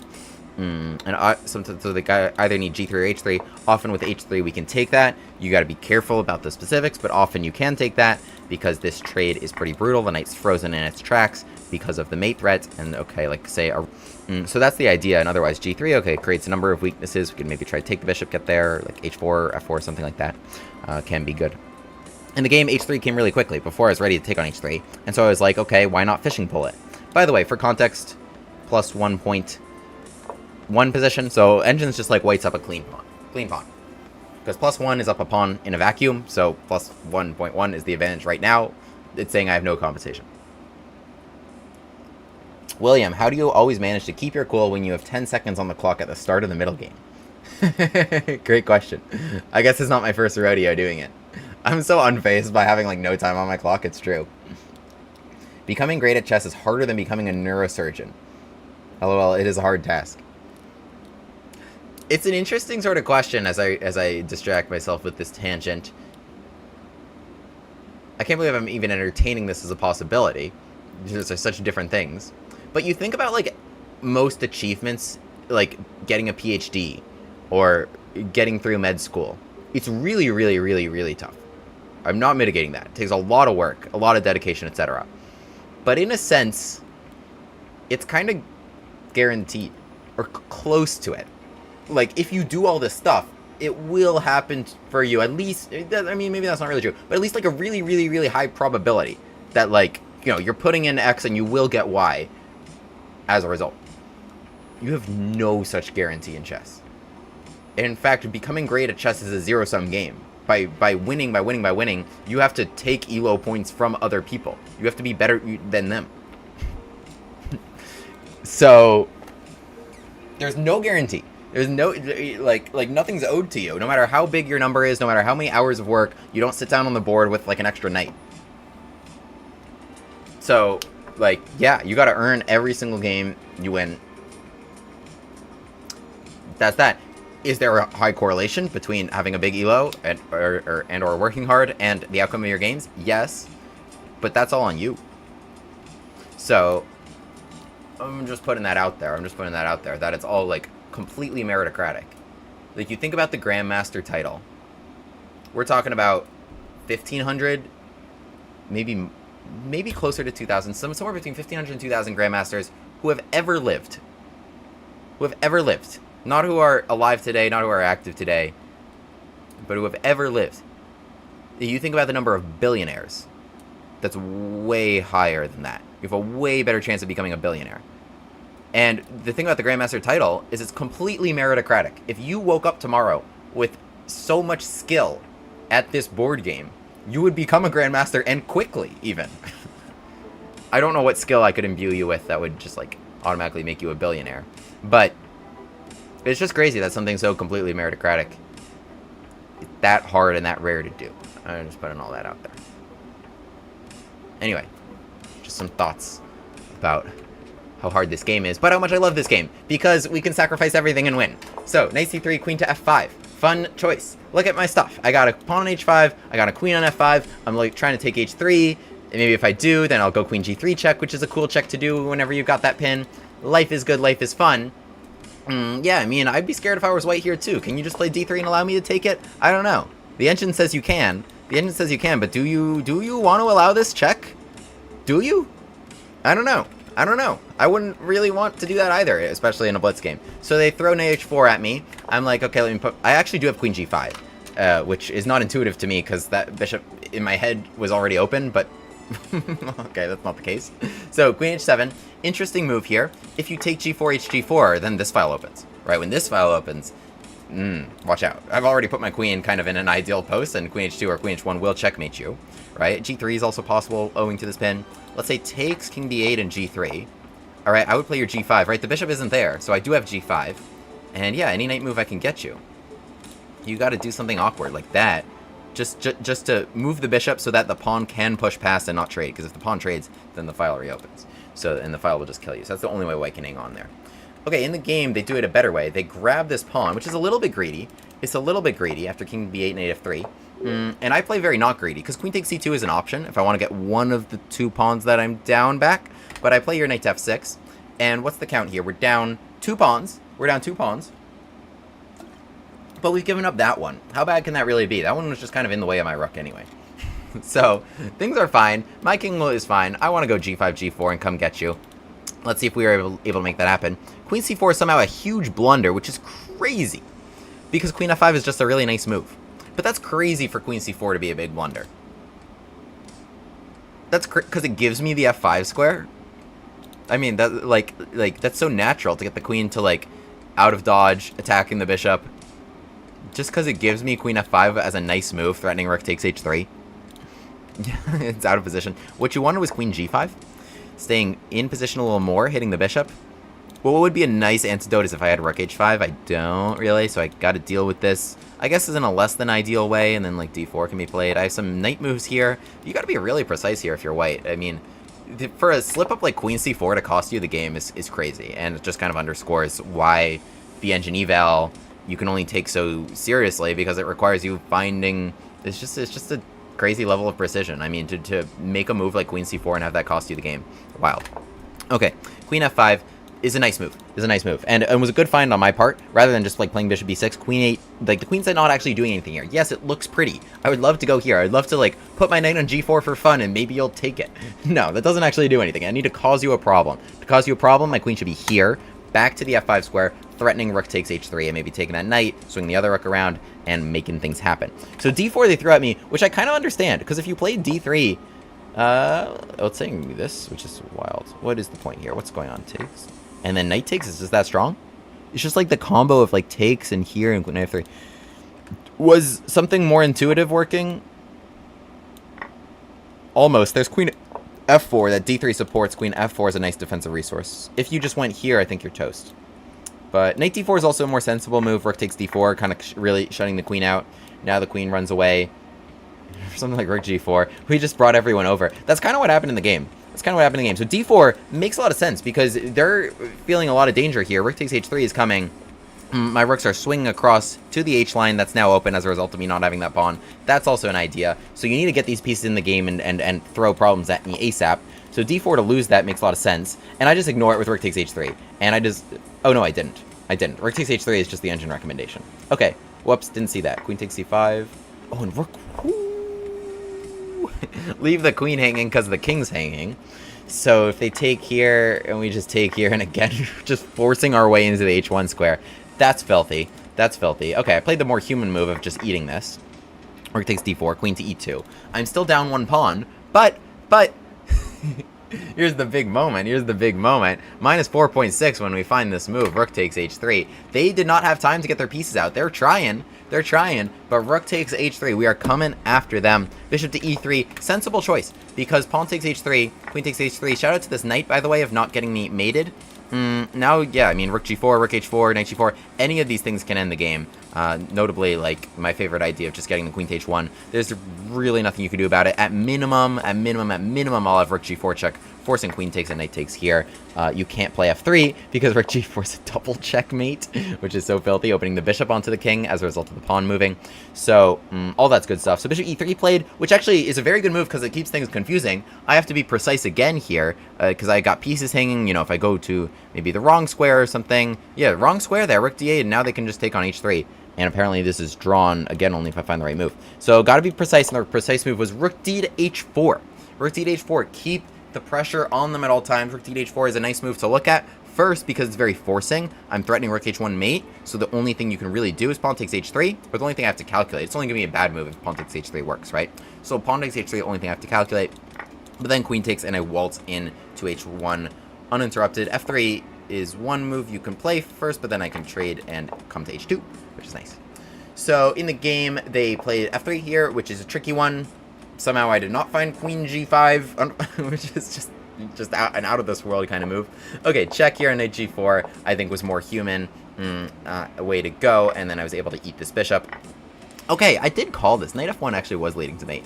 Didn't I call that? Takes and queen g5, just opening the bishop there. I think I remember calling that, knight f1. And if takes here, then check, and either queen g3 or g6. It's just such a nice way to end the game. Really using all your dudes. So, okay, in the game, I mean, I just took some material here. Oh, this was leading to mate. Okay, that was leading to mate. I just took some material here. But yeah, really good game, really good game. So that's why I got docked some accuracy also on that. But other than that, everything was good, other than the second move of the game, according to the engine. And there at the end. Play the Bush-Gas Gambit. I mean, how fun is this? How awesome is this? Oh, Pedro in the chat. You definitely tried. No, I think you played really, really well. I actually really like the way you defended. And it's really tough because your blunders were, like, intuitive moves. Like, it's not like you're a good chess player. Your blunders were intuitive moves. Like, queen c4, notably rings in my head. And I just kind of never gave you kind of a chance to get back into this. I think here, yeah, what the engine loves here more so is c3 to try to play d4. I mean, I understand, like, maybe the hesitation, because my bishop kind of wants to be here anyway, but the engine likes this setup. I know it likes putting the pawn on c3 rather than the knight, but most people go with the knight. Yeah, maybe d3 here instead of the knight to h4 idea. Although, yeah, I mean, you were hanging around in this game. It's tough. Queen c4 cost you the game. Yeah, I don't know. I played surprisingly well, so I never really gave you another chance. My green background is falling. Oh, no. I just rotate my chair. There's a little green screen there. Don't look at my messy room.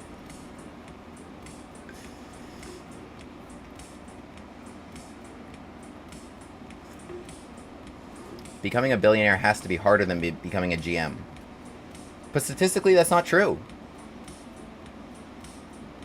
There are more billionaires. But that's a question. Do more people want to be good? Maybe there's more people who attempt to be billionaires. If you want to phrase it that way. Silly question. What does fishing pole mean?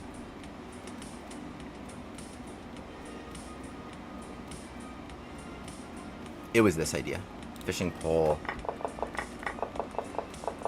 This is like when the bishop gets hit, it's this exact pattern of like playing h5 to deal with your bishop. So that like takes g4 to open up the rook right there. Rolex subbed with Prime on Twitch. Appreciate you.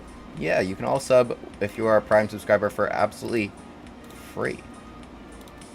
Okay, we got a challenge from Mab008. Good luck. Let me stream.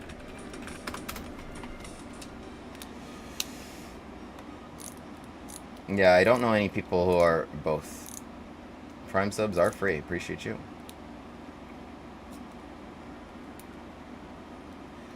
I'm an e4 player, but I love the Von Popiel so much I'm working to switch to d4. Is the Trompovsky a good option for knight f6?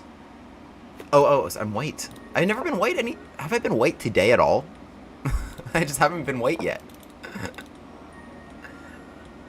I was like, why isn't the game started? Von Hennig? I wonder if my opponent has some prep. This viewer. You know, you knew what was coming. You knew what was coming. h5 is the pole and g4 the piece is the bait. Oh. You know what? You learn something new every day. I never understood the logic behind the name. Never. Until you said that. b5 is interesting because it'll prevent a later reroute. Just like that, including that move before, you know, you do something normal. Bishop e2 is also an option. And I've talked about this before. After knight f6 to be able to play bishop takes f3. Very different stuff than standard Von Hennig. Alright, I'll just play f3 anyway. Bishop f5 before knight f6. I don't think generally changes much. Queen takes is an option. Congrats on the 10k subs. Appreciate it. Leaf alone. My man. Been around for a minute. Against knight f6 here, so I know in this position, without b5, we do this. We do this, and if knight takes, we have this nice move. Bishop takes f7. It's a good option for black to try to not take f3, which gives us some stuff. Let's get those gambit glasses on, why don't we?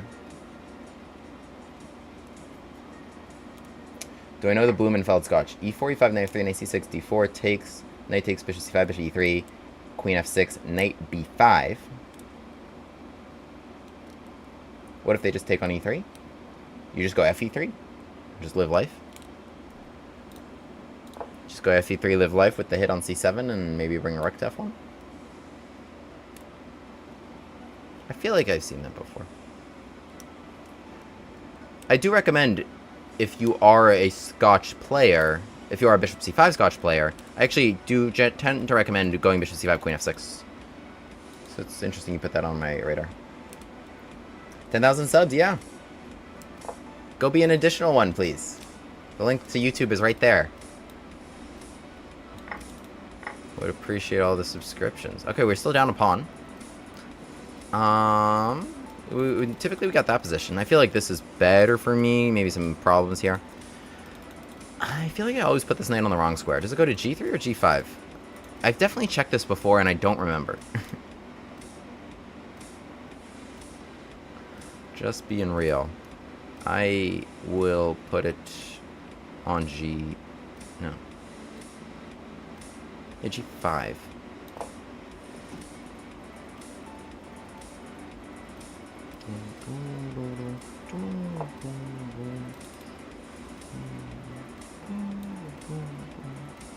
I don't want queen G4. Maybe 2 queen G4...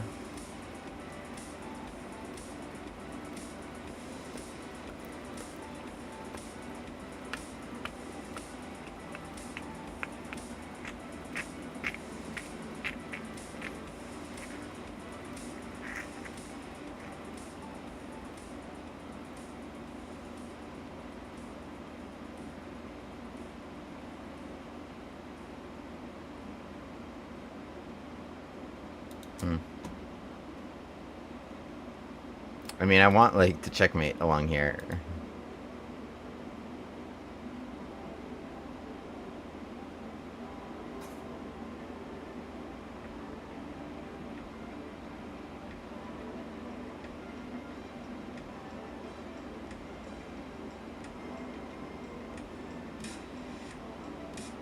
Alright, whatever.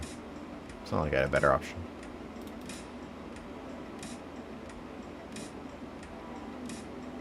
You can't sub again. Appreciate it. It was played in the decisive game of a under-14 Portuguese championship.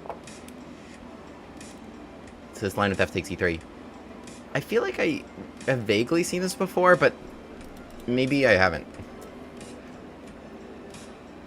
I mean, I don't really play that line with either color.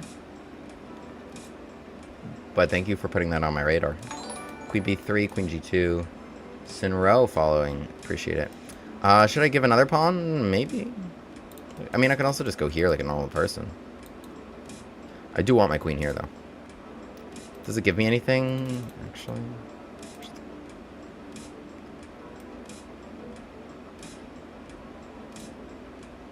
I'll just come back. I'm not really so happy about the way I played that. A chess noob following.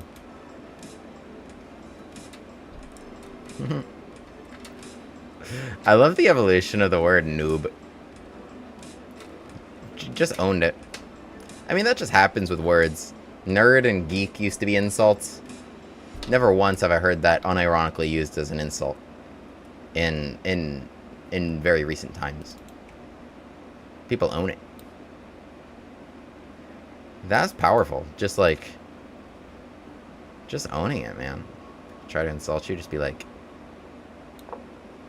yeah, that's who I am. I'm proud of it. Nerd, geek, noob. Noob was short for newbie. Take C2 is bold.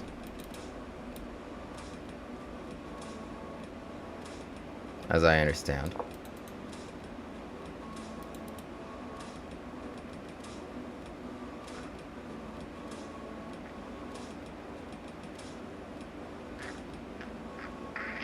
Gambit in another pawn.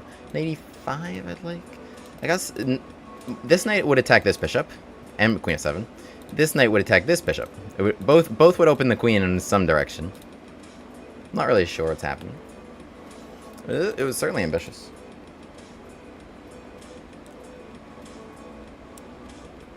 So I'm just trying to read the comments. You play an AC3 and after d5 try to pose to a Van Papil. Absolutely, that is true. Absolutely, that is true. Oh, I have knight d4 here, yeah. Hit the queen, and now I hit the bishop 2 times. It was a tough position to play for black. Even if the engine maybe would say it's okay. So, yeah. There's hardly too much more you'll have to learn there. Some people will let you play e4, but otherwise, okay, you're cooking. Otherwise, there's 3 knight takes e4. But this is all covered in the original Van Papil video. Check it out. You have to learn theory against the Dutch. Yeah, but you can Staunton Gambit the Dutch. If they take with the knight... Oh, that, you know, that's what I just touched on. Covered in the original Van Papil video. 3 knight takes e4.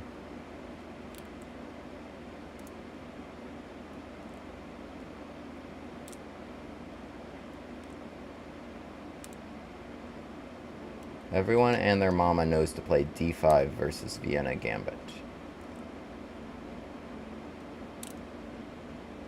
e4, e5, knight c3, knight f6, f4. Yeah. Going e takes f4 against f4 in any capacity. I've said this many times and walk the walk absolutely on stream. Whenever they play f4, whether that's a Vienna, whether that's a King's Gambit, whether that's anything, like, just don't take it. Just, like, go bishop c5, go d6, hold the pawn there where it is. Because playing pawn takes f4, then they play here, then they play here. I mean, it's just not what you want. Then, yeah, they've played f4. As long as you can hold it, you can take advantage of that diagonal, maybe. So that's where I am. But e5, queen 7, queen 2, nice work. Knight 3, d6, knight d5, d7, king d8. Oh, wow. Yeah, that's just game over pretty quickly. Bishop c5, actually a good move, and it's not obvious how I win a piece, if at all. Bishop e3, right? Because I have a replacement knight? No, that's not true, because trade, and they trade queens and then save it. If I exit, then it's just no pin, and otherwise... Okay, it's actually... I don't know why I didn't see this.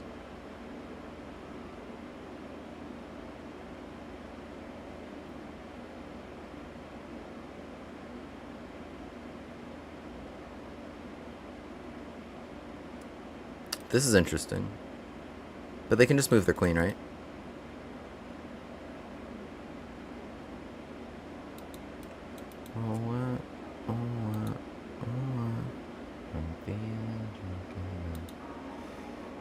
Alright, let's just go here and bishop takes d4.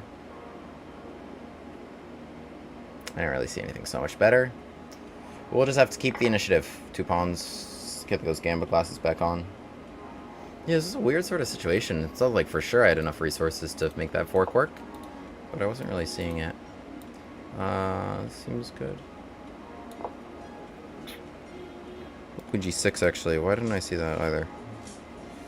I'm slacking. Queen c7. If I want to dodge the queen trade but lose the rook. Queen b7.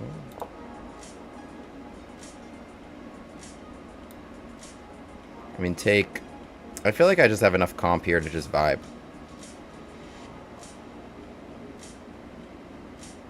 I hate myself for talking like that, but I think that's true. I have enough comp here to vibe. That came out of my mouth way too easily.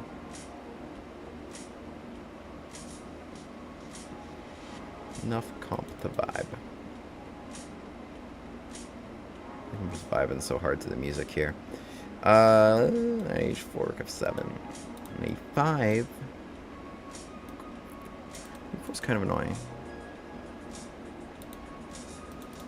Do you have enough comp to vibe? Let's just save our rook.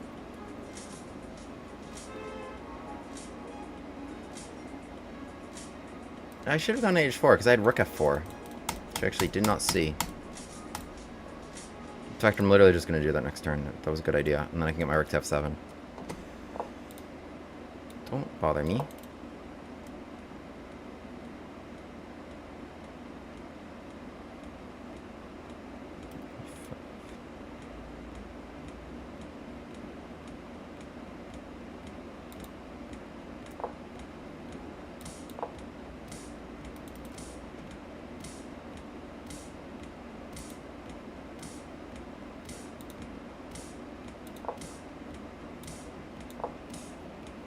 Stop rook b8 that way.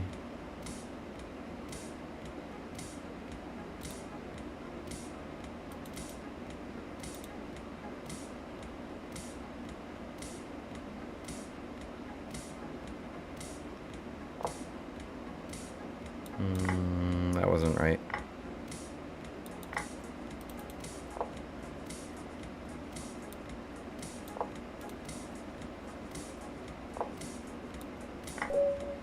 GG. They were doing fine. I think they panicked at the end. But otherwise, well-organized defense.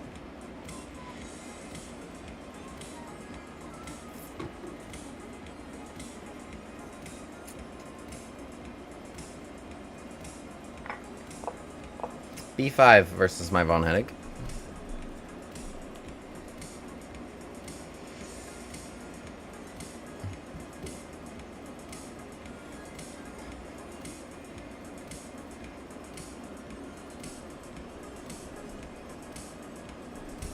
I lost in fantasy baseball this week by 9 points, and I very rarely lose in fantasy baseball. I'm now 13-3, and I've won the league the first 2 years that I've played it. This is year 3. And so someone wrote in the group chat, "Won my Super Bowl, GG," tagging me. Oh well. We'll have to settle for a 3-game lead over the rest of the pack. Okay, knight c3, d4, bishop c4, bishop e3, bishop f5, f3. Yeah, so trying to hold the pawn on e4, not playing this line, which has the fun stuff here of rooks pressuring on f7 and f5, looking at bishop takes e6 ideas. So all that's cool. In the game, knight f6, takes, and yeah, this is all prep. This is all prep. I mean, with the pawn on b7, it's all prep, but this is what we go to, and I have a video detailing this in particular. Because a lot of high-level players try to hold that pawn on e4, in particular. So this is what we can do. We can take on f7 and queen f3, And we're grabbing our piece back. Knight d6 is the best move after g4. There's some theory here. Knight takes c3 doesn't help you because here we're still grabbing our piece back. Queen d4, or e6 and queen d4 in some capacity keeps black a pawn ahead, but there's some tricky stuff here. I played knight g5. Knight g5 and knight g3 are pretty much equivalent moves. Knight c3 also an option. I know a lot of people also, I just want to check this for my own sake, go for this, but then knight f3, yeah, becomes just way too strong with the queen waltzing in here. So e6 takes queen d4, just so I know for next time. Knight g3 and knight 1e2 is a nice little setup, I think. I think I went with check, king g8, knight e2, queen g4. Engine actually wanted me to trade queens, which I wasn't going to do. h6 drove me back. Take c2 was like really out there. I mean, totally engine approved, but it's, you know, you want to go fishing for your next pawn instead of like bring out your pieces and shoring up your king. Your funeral. Yeah, and already queen to f5 gets you in hot water. Better was actually knight g3. It's crazy. Knight d4 not winning a piece because of this very unusual bishop c5 move. And yeah, here, I mean, we're just trading queens and they're fine. And I can't really take c2 because the bishop gives me problems. So bishop c5 gets them out of trouble, but it's still not a pleasant position for black at all. Your development is terrible. Your pieces are all over the place. g7 is where I'm going to target next, and I got files galore for my pieces. This was actually correct here, queen g3 and queen c7, because takes f1 gives me like ideas like knight e5, queen b7, trapping the rook. Rook's coming in here. Yeah, I mean, everybody's looking at g7, so it's a really nice position for white. King h7, yeah, I played rook f2 because I wasn't really thinking here. I still should have done this idea. Knight h4, try to go here, right? Queen g4, rook f4, queen g5, bishop f6, filthy. The queen is now out of squares to hold g7. She is out of squares to hold g7, which is incredible. In the game, bishop c3, which wasn't great. Somehow we got away with this. This is still okay, but yeah, I mean, they just hung this knight, kind of. And then under g7, but an interesting battle. Thank you so much, Zanchi, for the follow on Twitch. Oh, Map Killer, yeah, good game. You've never lost a game of Fantasy Baseball in your life. Love to hear it, love to hear it.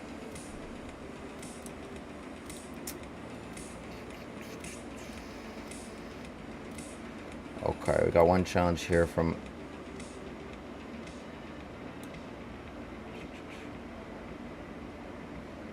From position, but they're missing a rook. It seems not right. Okay. Pedro, I already played you. Sorry, so maybe next stream.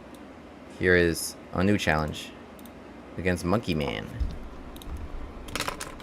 Go to the stream.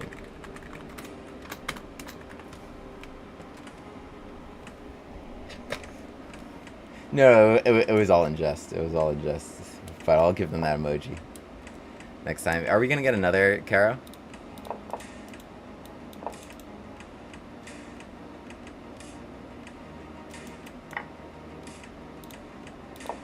Oh, you didn't mean to send it with the rook? Without the rook? Okay, wait. We're getting this line again. Oh, he's so prepped. Oh, he's real prepped. He is real prepped. And the move here, e5. Nobody ever plays e5 unless they have checked this exact position before, which nobody ever does. Unless they're a viewer of my channel.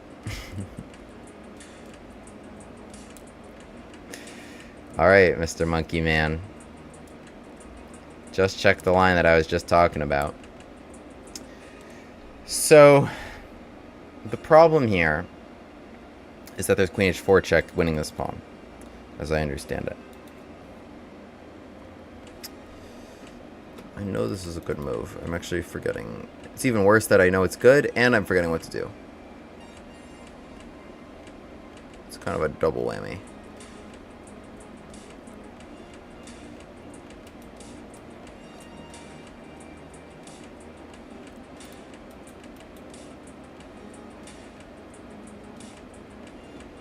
I guess I have to do that.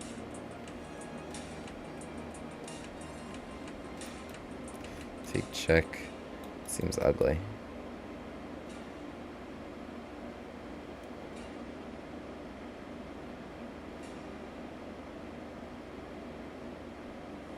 Alright, let's try this knight h3. Seems A little shifty.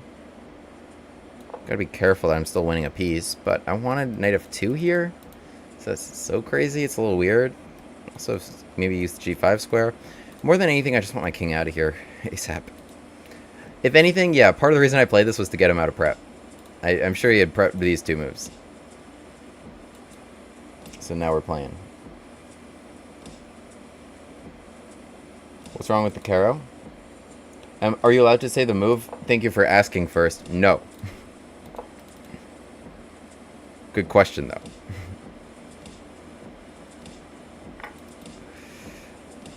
ED4. I think I covered this in my video. I must have. I always cover the best options for the other side.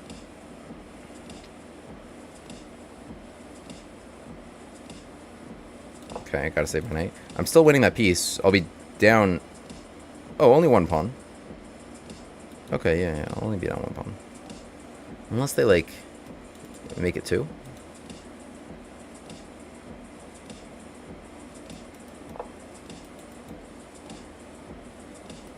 Should I try to win it in style?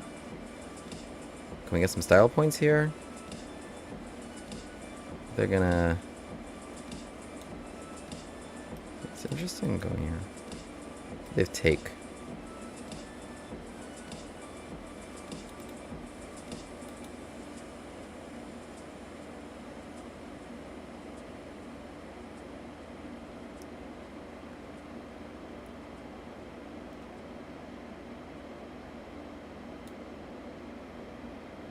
Part of my point here is this queen b3 resource, if we're Cafate. Otherwise this file could kill me. Is this nasty? I think this is a very important check that they missed, because otherwise the rook comes to e8 and the king gets tucked back in, and it would be beautiful for them. Like I'd just be getting fried. Seems annoying now. b7 is defended by a really nice knight. But, you know, you can't give me... Ooh, I was just about to say you can't give me that. The king had to step back to probably f8. And I had some nice ideas, like either bishop f4 hitting the knight, which is actually quite nice. I think my position's actually already really quite nice there after the bishop f4. Knight f4 jumping in was also good. If bishop f4 hitting the knight. Bishop g3 next turn, if nothing else. Also b7 is a problem. So getting the queen off of the hit on my knight, and then I would castle long with a nice position. GG.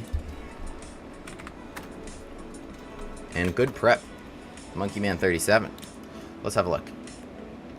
So, viewer preps for me. Viewer finds some good prep against me. And this is what I love. This is what I want. This is what I want. I put my whole repertoire, the whole Gambit repertoire. It's all very, very much out there for you to learn. And for you to even see, and I go over even my genuine recommendations for the other side there. If there is big evaluation number against me, come play that. Come play that against me. Come prep for it. And, you know, I just have fun with that. I just have fun trying to blaze new trails.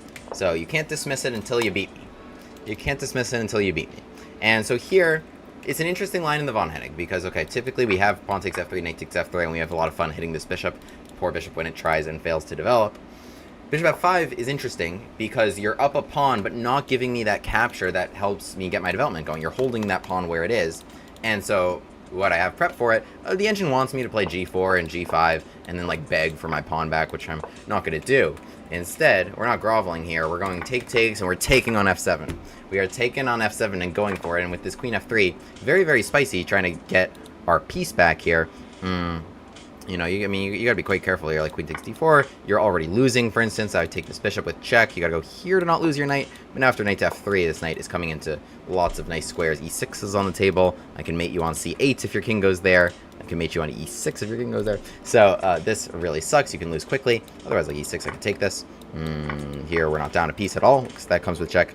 Best move is knight d6, right? So you're still up a piece. I have g4, so I'm going to grab that. And even better than e6, because with e6 I can play knight h3, which I played in the game anyway, with knight f2 here as a shield, holding the g4 pawn. And now with a quick castle, I'm going to take here and bring my rooks over here. So we still have a lot of fun gambiting against king that's not doing great and pieces that are not doing great. But with proper defends, black should be able to escape this if they continue to defend well with an extra pawn. Again, that's what you're risking. But e5 is an even better move than e6. And so craziness ensues here, and I do play the right move, knight to h3. But you do have to be very careful, because if you just grab e5, right, like I was saying, queen to h4 check is brutal. They're taking that very important pawn on g4. Let's say king f1, for instance, queen takes g4. Okay, you have to trade queens here, which sucks. And here you're down a very clean pawn with absolutely less than 0 compensation. And otherwise, taking f5, not so pretty either. This check, again, no good way to deal with it. I need my king safe and sound. What I'm giving for the pawn is a development advantage, but also a king safety advantage, right? So if my king has to move, I don't have compensation for the pawn. We both just have the same problem, and I'm just down stuff too. So that's not what I want. So I've got to find this move, knight to h3. Knight to h3, so now queen to h4 check, I can shield with knight to f2. Weird idea. You don't see that pattern often in chess at all, but it's sometimes. Anything is sometimes. We defend g4 there, so e takes d4. They have to go a pawn up, so they grab d4. And after knight to e2, the position's actually suddenly kind of difficult to play. Bishop to e7 they played, knight to d7 was preferred by the engine, I think because of its sharp idea of trying to play knight e5. Right, so knight e5 would be very important. My queen would have to move, and then they would take g4. If they take g4, I'm just down a piece. So it forces my hand in terms of pawn takes c4 right away. And now it's recommending some weird move like knight c4, which is somehow some anti-queen b3 idea. Can't really say, because if you play bishop e7 as well, then, you know, my pieces come out nicely. I think knight c4 might be to maybe stop me from developing and grabbing b2. Stop me from castling so easily. It's not so clear. But in the game, bishop e7, which is very reasonable, I grab f5. Bishop to f6, which is a tough error because queen b3 just comes out of nowhere. But I know this idea. I know this idea from actually a few aggressive lines, including the von Hennig of the queen shifting over. Morphy, in his famous Opera House game, starts out that attack. They have a hit on f7 very early and starts out that attack. After that path gets blocked, goes queen b3 to hit f7 from that direction as well. And that's exactly what happens here. It's very important that I find this move, because if I just kind of do nothing here, you can see that evaluation massive swing. Now black is just much better. After rook e8, if I check now, the king tucks itself very nicely on f8 with the rook on the other side of that king and giving me lots of problems. I can't castle because I would hang both knights. So, better was rook f8, and now I guess if check, the king can come to e8, but it's a more useful move than bishop f6. Bishop f6 is only useful if you can get the rook there, but here, rook can still cause me some damage in that general direction. So here, king e8, the game might have continued something like this. I would have given this pawn in exchange for bishop g3, holding my knight, and then trying to escape out of there, and getting this king a couple pawns down. This is hanging, queen g8 check is on the table. I don't think they can take on f2, but yeah, just some wild stuff. In the game, bishop f6, and so, you know, they make one wrong move, and now all of a sudden queen b3, and you can lose.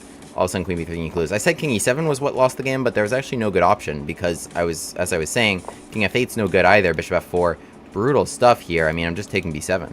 Like, I don't know what you do with this. Take here, I just take b7, and I'm just cleaning up all this material. Your rook is on the wrong side.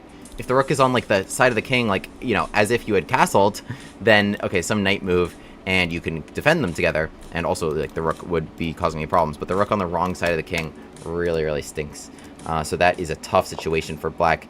Really good prep, and bishop f6, like honestly, totally defensible move, trying to defend d4 and bring that rook into the game right here, but fell victim to one little slip up, and it was queen to b3. Interesting line here, interesting line.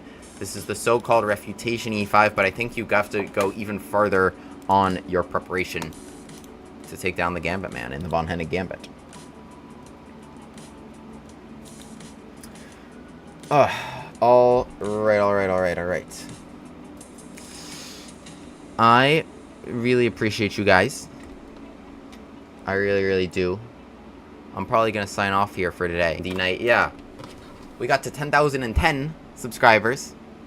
Check me out, 10,010. If you go to YouTube and subscribe right now, your name will flash across the screen and I will shout you out. We got here on Linktree. You go to the Linktree, that's the first link right there. It's the first link right there. That's the full Gambit Chad repertoire. Play this stuff.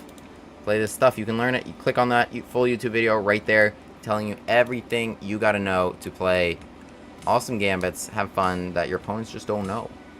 Revamp your repertoire, baby. Right there. Start with, like, openings you're not comfortable with, and, you know, okay, like, I'm not comfortable against the English, so then I would choose the Alphabet Gambit, right? That's labeled here. So, start with that, for instance. Yeah, join the Discord. Discord, awesome server right here, the Gambit Chads. I invited myself to join it right here. Share games, opening ideas, get notified when I go live, and much more. Awesome community. And I'll be back to play you all soon. Appreciate you guys.